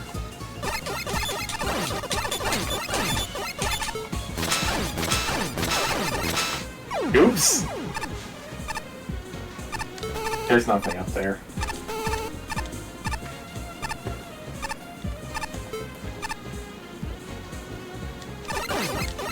Weird. Whoa!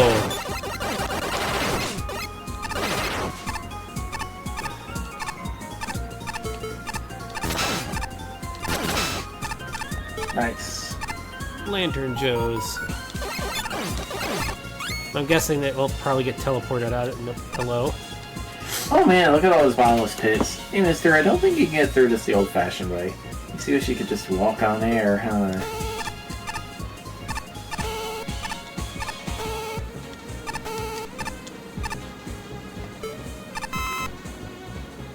This isn't Flappy Bird. This is Magnet Beam Bird.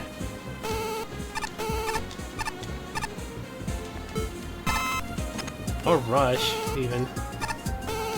I don't think Rush could get you through this. No. Uh-oh. Yep, oh, that's You right goof. at the end. They kind of have to be perfect with that little thing here.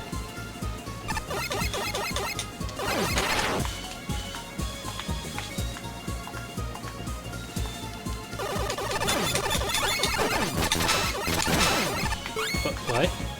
Okay, there he goes. Guess that's just showing us how he's supposed to work.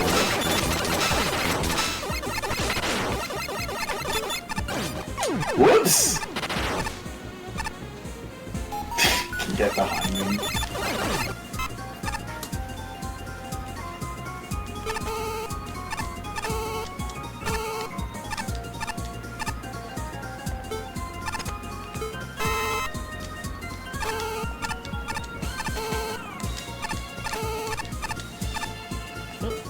Nice work.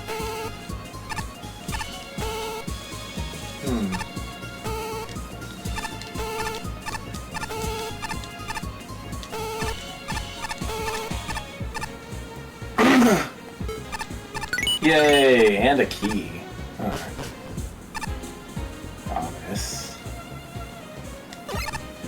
Oh, you know what? I bet that key is for the final. I hope not.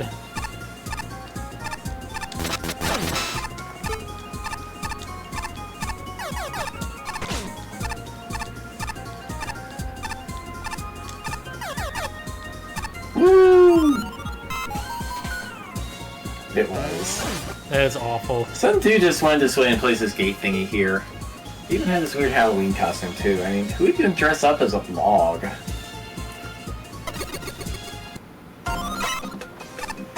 What? Now we're playing Return to Dreamland? I guess.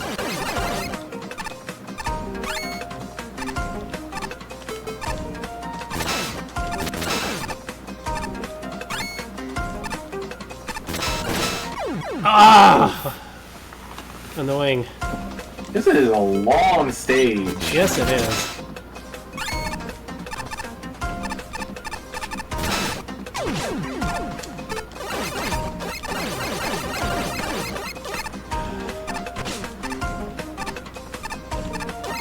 Yeah, there's some annoying enemy placements in there.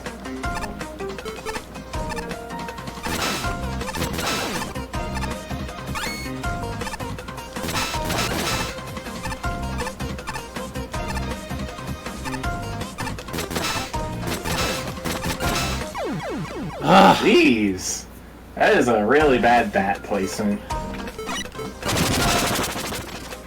Yeah, there's a lot of very annoying placements in there. Ooh, sorry. My turn! Yeah, it's not exactly multiplayer friendly here.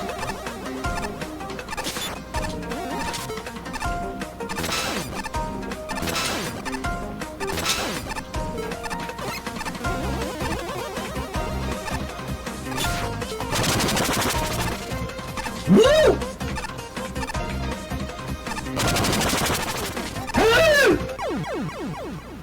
It lagged me out. Oh no. I can't try that again because I'm out of tornado blow now.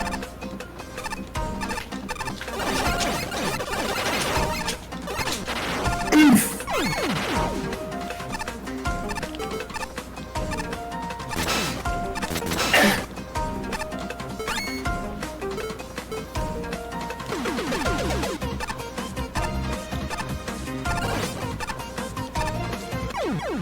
Oh, this section is so annoying. Rush to the time.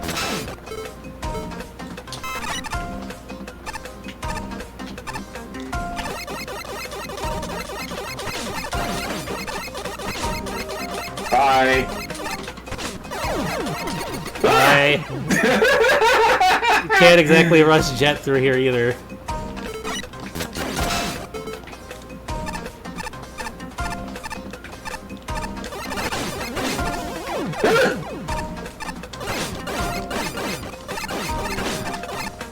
Oh, this is so annoying.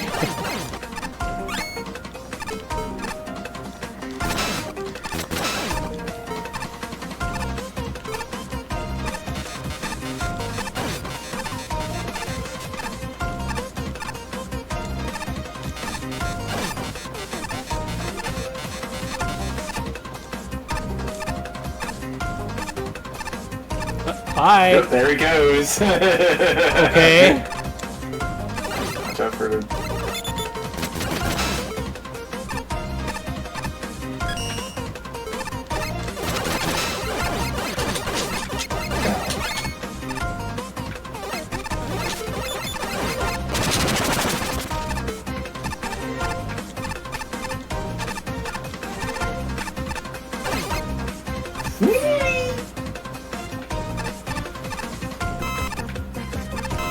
Where's this other token?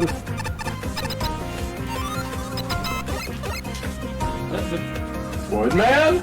Woodman? Where is that nincompoop? I take my eyes off him for one moment and he just disappears! Robbie Rotten? What? Nice. What? What?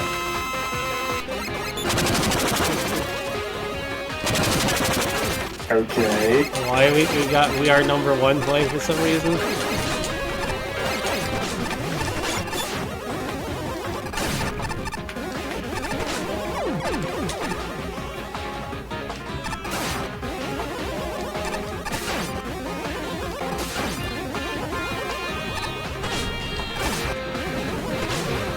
Jeez, he's hard to avoid.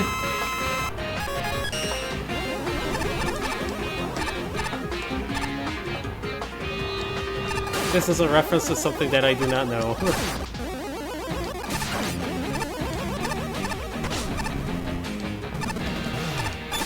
I mean, with the way he's fighting, it's almost like Battle Network would, man.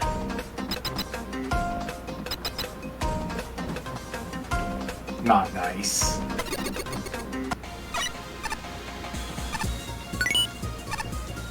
It's a book. The title reads Credits. Read it? Sprites. Capcom, Valo, Roxcon, Dead Team, me, Daisuke Pixel Amaya. Music.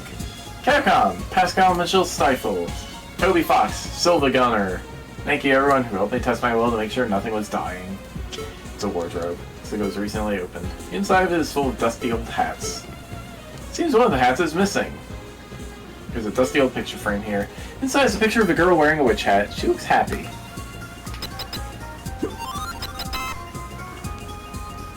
Some jerk took my hat and ran off to the upper floor. And what am I wearing? It's a spare hat. Spare hat that I had with me. Look, just go and beat him up for me, will you? Be careful, it looks really strong and spooky. Okay.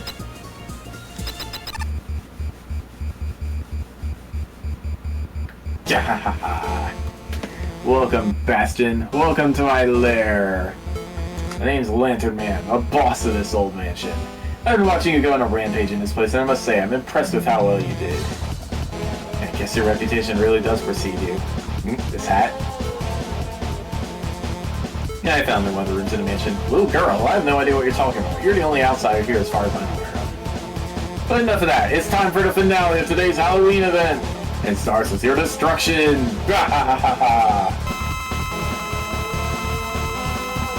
Why do you need so much help?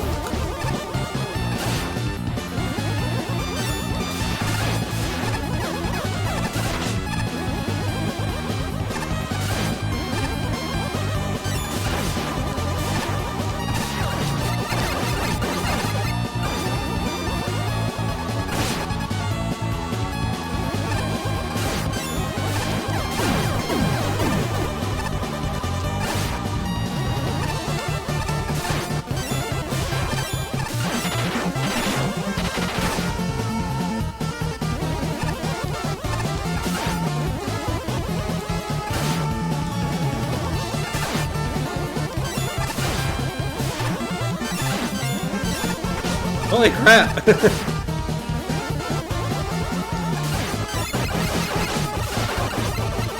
Got him! Yay!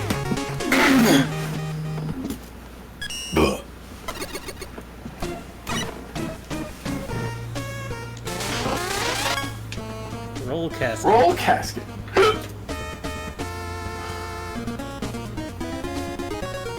Full nuts. Yeah, Mega Man Legends. Could never happen again. Pumpkin Patches by Nitro Striker.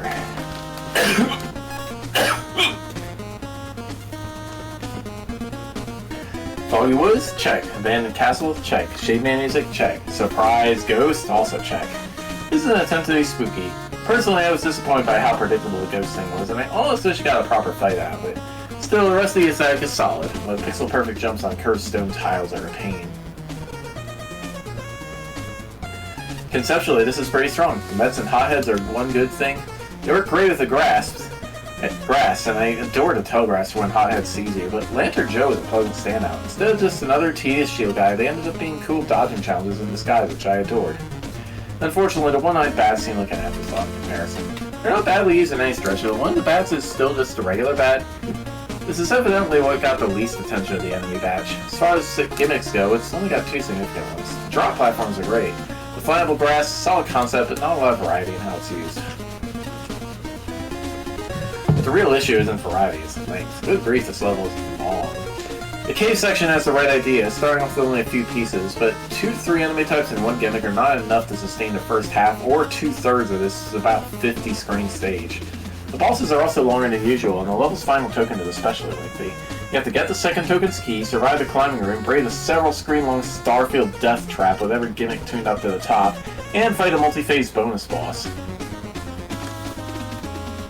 You do all of this for a token and some lore. Even with checkpoints, that's too much and it absolutely hurts the level. But despite that mess of a token, I ultimately enjoy this. After the big Chanky is defeated, itself an alright boss despite the repetitive first phase, the experience picks up massively as the Lantern Joe and the drop platform showed up. And Lantern Man himself? He's such an excellent boss fight that it makes up for the ghost story being kind of a letdown. He makes great use of his 3 health bars to spread out his abilities, and he's one of the only shield bosses I fought that doesn't annoy me to death. There are issues with the level length and the adjusting, but as a whole, I enjoyed this. Good work. I have a soft spot for spooky levels. It always feels like a theme that the official series sorely overlooked, with Shade Man being the one exception, so I'm happy to see a stage try to do something along those lines.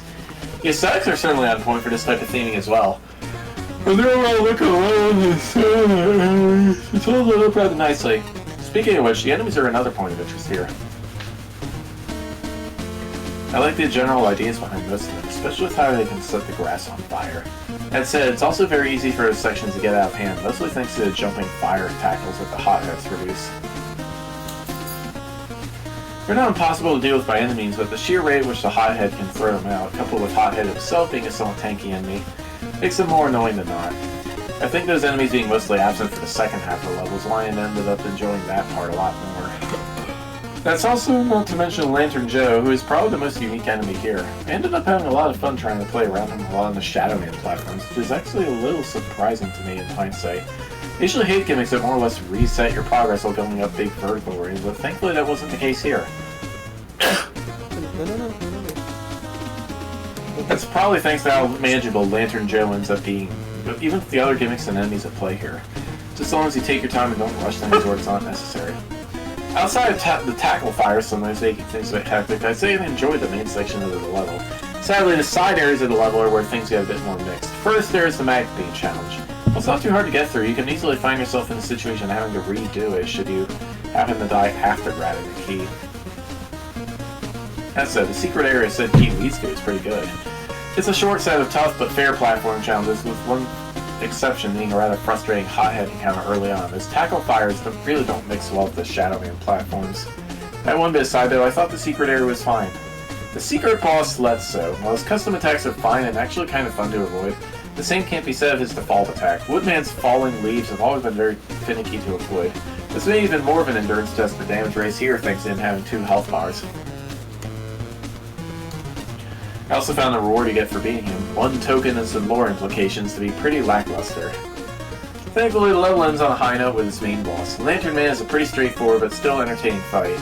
Admittedly, I didn't quite understand some of his attacks at first, but once I realized how consistent his moves are, he always goes to the center of the room before attacking, his assists always try to home in on you after a slight delay, his other projectiles always come out the same way, etc. Everything suddenly clicked with me and I learned to really enjoy his fight. He also strikes an interesting balance with his multiple health bars and the increased damage he takes. He doesn't go down too easily in spite of that, but it doesn't feel like he overstays his welcome either. Oh, you know it's Psycho, that has a few rough edges. I still really enjoyed my time at this level. It's got good enemies and aesthetics, interesting enemies, and a really fun mini-boss and end-boss to boot. Right, good. Fire hazards, the horror. I like the small story going on with the Witch Hat Girl. The sprites are also well done and a nice touch to make existing enemies more fitting to the Halloween theme. You don't always need to take something outside, you know. I quite enjoy the concept of the fire enemies sending grass up in flames. It's always cool to see enemies interacting with their environment. I also like the fact that the tackle fire enemies don't immediately attack you, so you can plan your routing before risking the fire being set off. The little gripe I have with the stage though is it's a bit on the long side, with the same Met and Hothead-like enemies scattered throughout without much variation on the enemy challenges. The first token is in a fake pit with no immediately obvious way out of the pit. Rude.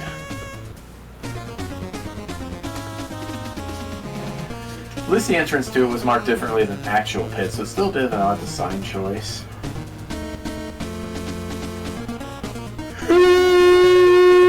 Stage music can get rather annoying after a while with that same sample playing constantly high energy. It's much louder than other music in the same stage. Audio mixing, everyone. That fire mini-boss suffers huge damage from the water shield, but the tricky part is that all of its attacks also get rid of the shield. Combined with this frantic movement, made it hard to actually land those hits.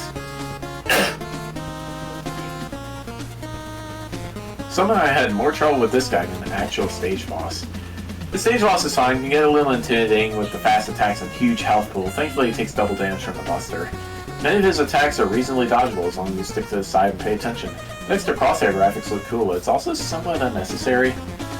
Doesn't really seem to change much of the dynamic of the fight, nor can you really influence how the crosshair is placed as far as I'm aware. And there's a weird side level of the woodman with a funny face. Nice.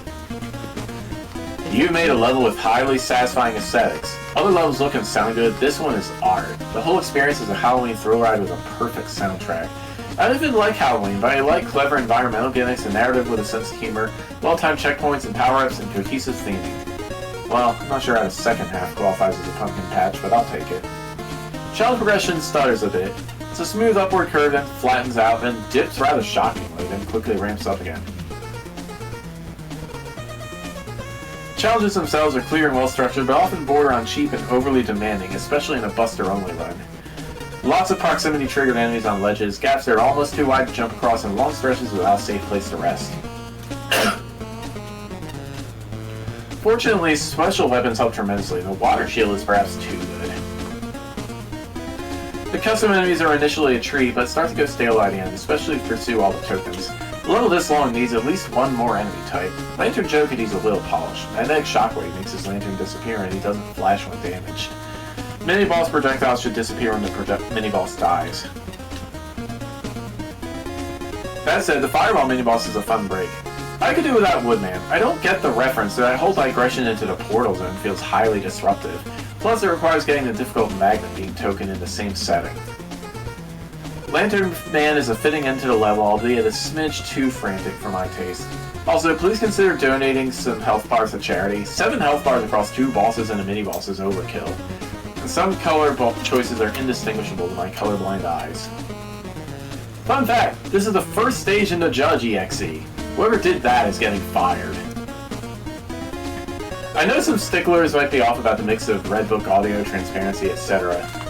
But no, gosh, this is such an atmospheric level. Excellent choice of an excellent remix from the arcade games, and I do appreciate little touches, such as fog creeping across the field in variety and settings that are thematically appropriate.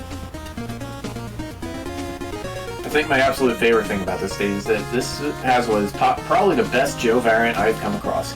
Its pattern is based on the player's actions rather than on the timer, which makes it a more satisfying enemy to encounter. And the fact that they usually bugger off once they're done their thing makes them feel more like a gimmick and not the usual irritant time sink.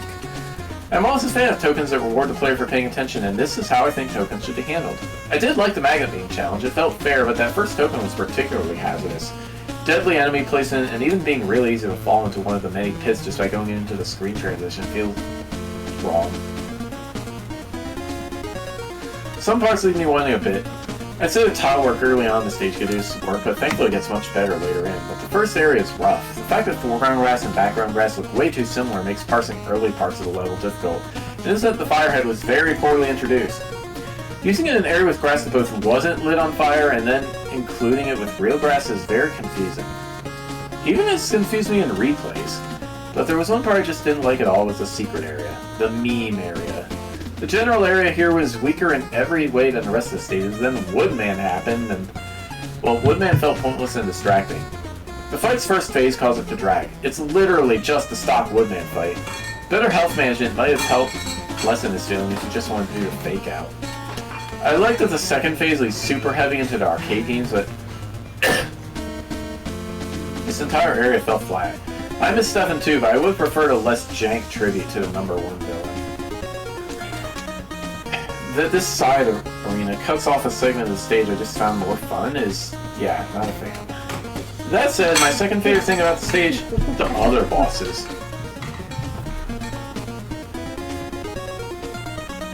The mid-boss might be a bit hard for a mid-boss personally, but he's enjoyable. And I have perfect random, so he's not egregiously super hard or anything. But Lantern Man, perfect cat to the stage. Pattern diversity and obvious phase changes, good tells, and thanks to increased damage dealt to him, he justifies the health increase. This is a really clever way of handling really obvious phase transitions, and it's only a shame that first reactions might scare people due to how badly other stages have bundled this. If I had one critique, his projectiles persist into death, as does his hurtbox, and that has in fact led to some rather unfortunate deaths. Still, he's a really good boss, and I'll be coming back to fully digesting the pattern in the future. 2022 note, wow, both some of my quips and this stage's meme reference particularly show their age, huh? For those that don't remember, both the stage and review reference a certain #1 Lazy Town song, for what it's worth. And we didn't actually fire the person, we just sent them down to Waste Mansion.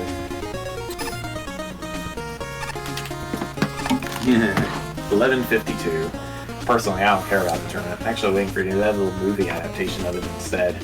Then I can just see the whole thing on the big screen while chilling in a big comfy chair. And then I could get angry when they butcher something about the tournament events even though I didn't watch it.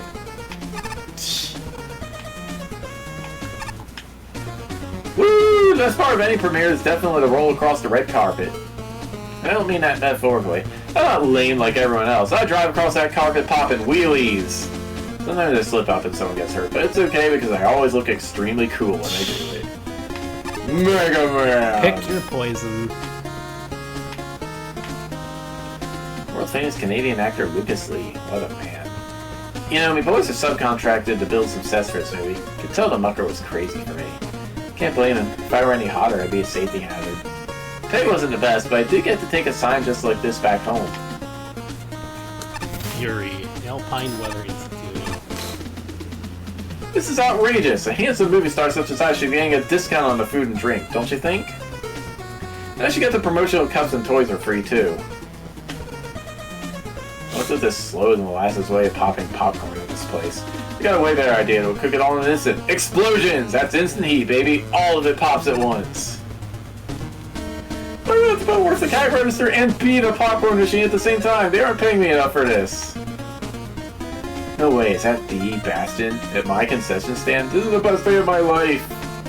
Wait, you're participating in the tournament, right? I've been too busy serving slushies to compete, but since you're here, will you please have a friendly battle together? Promise it'll be worth your time. Woo! Now let's fight somewhere empty.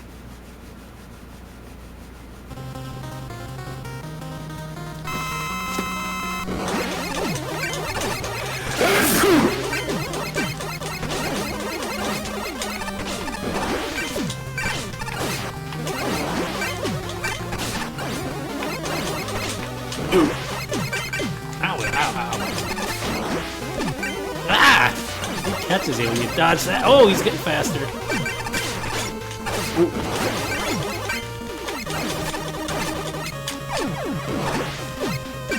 Ah, that is really hard to dodge.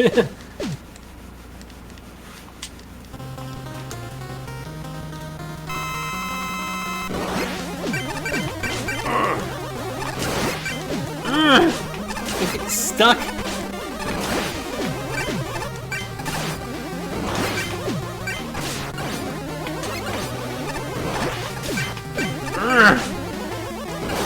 Darn it! Jeez, you just get stuck in a loop of getting hit. Got him. Whoa, I'm B. You truly lit up to everything I've heard about you, Bastion. Process would be worth the time to take this energy element. Someone tried to pay for a slush with it. The Dr. Wily prize. Relics of victory. Sweet. People think of movie snacks, they usually default to popcorn, but concessions aren't complete without candy. That's why I'm here as the vendor of my official Saturn-branded Astro Gummy Rings, trademark pending. I'll offer you a free sample and ask for sponsorship, but the only flavors I have left are uranium and plutonium. That sure is a sign in the background. Yeah. Oh, it's Presto again. Movie theater is an inspiring place, isn't it? It's reminding me to get back into stunt racing. Back, I see adrenaline pumping. Gotta keep myself on my toes, you know? The more dangerous the stunt, the better. And the more dangerous the stunt, the more likely they are to make a movie about it. Yeah, I brought it back around. I'm a big film fan, and thankfully my job means I get to come here very often and see plenty of movies. Huh? No, I don't work here. My actual job is following this one specific person around into theaters and making an annoying ring sound every time they point out something in the movie that mildly irritates them.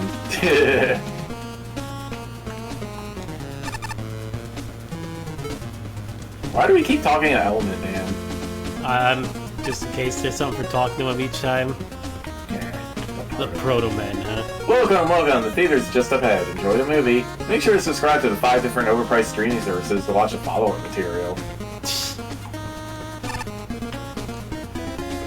Don't mind me. Just taking a break in between screenings. And the stereo system in these theaters. You know when they say a theater has surround sound? Yeah, they actually means I literally walk up to the patrons and blast them with audio. Fun job. Got a judge favorite. Me and the chums rented out of the theater today to watch the classic black and white movies from our childhoods. And after that, we try to settle the age-old debate. The characters held a fist fight. Which one would win? Popeye with Spinach is a formidable opponent, and Charlie Chaplin has the power of the Toon Force on his side. If you ask me, Laura and Hardy's special teamwork combo can't be beat.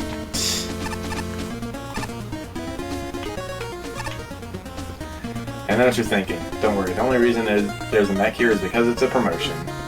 Sort of brand new hit flick, get Great Matonga versus Meta Robo, which, if you can believe it, I am starring in. Fights, drama, explosions, gruesome, gratuitous, and gory injuries, yet somehow a PG-13/12A rating. By the way, can you help me out here at some point? I think there was glue on the seat. Get a Robo versus Mazinger is in the recent Robot Wars, and even that other one I was playing. Pause! Dorkman. I may be seen as a cheap copy of a certain other robot master to do my name, despite our tenuous legal resemblance. But that has at least landed me plenty of work as a stunt double in samurai movies. Funny how that works out. Films nowadays may be able to use robotic illusions that are rather tricky to get the job done. Where's the fun and magic in that? I say we should put more focus on spectacular actors such as myself. In fact, I think I should star in every movie.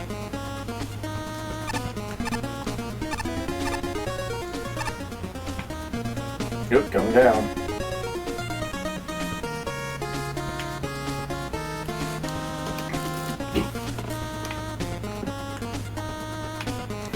You'll never believe how much footage we editors leave on the cutting room floor, so appreciate our work. Fun fact, one time I stuck some hilarious footage of an actor slipping on a banana peel into the final cut of a movie. Which movie? Well, you'll just have to wait and find out. It'll strike you when you least expect it. Man! I started my career as I starred in many a parody and pastiche film, but I've changed my tune. Now my favorite kind of movies to be in are desolate, deeply reflective art house films. I think I fit right in with that vibe, don't you think? The amount of action flicks on display here makes me sick to my stomach. Do people realize how much waste is created in pursuit of spectacle? Thousands of trash cars, buildings, and robots, all for a few seconds of adrenaline in a dark room. Popcorn is acceptable, however. I will give Ernest that.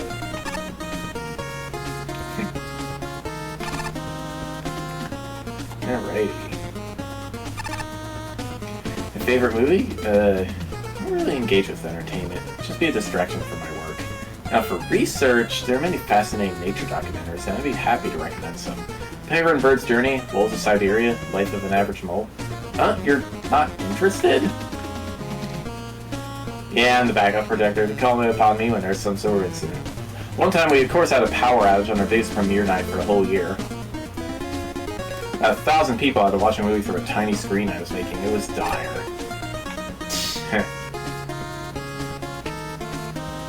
Alright, well. Crowned. Okay. Hey, okay, I guess that's it for tonight then. Because it is midnight. Alright. Tomorrow, I'm gonna stream some Zero Blade. Zero Blade! Tomorrow I should be around. It depends on how bad this storm gets. Oh boy. I mean, it's supposed to hit like the West Coast, Big Bend area of Florida instead of anywhere near me, so it's probably not going to be that bad, but... If your power or internet goes out, I completely understand. Hopefully it frickin' doesn't, but we're going to be getting at least tropical storm winds and high risk of tornadoes and all that, so yeah, we'll see. Good times. Not that much rain as they were saying, but hey. They were saying like 12 inches before, now it's like maybe 1 or 2, so eh. Alright. That's gonna be it for me until one day. Everybody, stay well. Be well. See you next time. Good night, everybody. Thanks for watching. Puppy.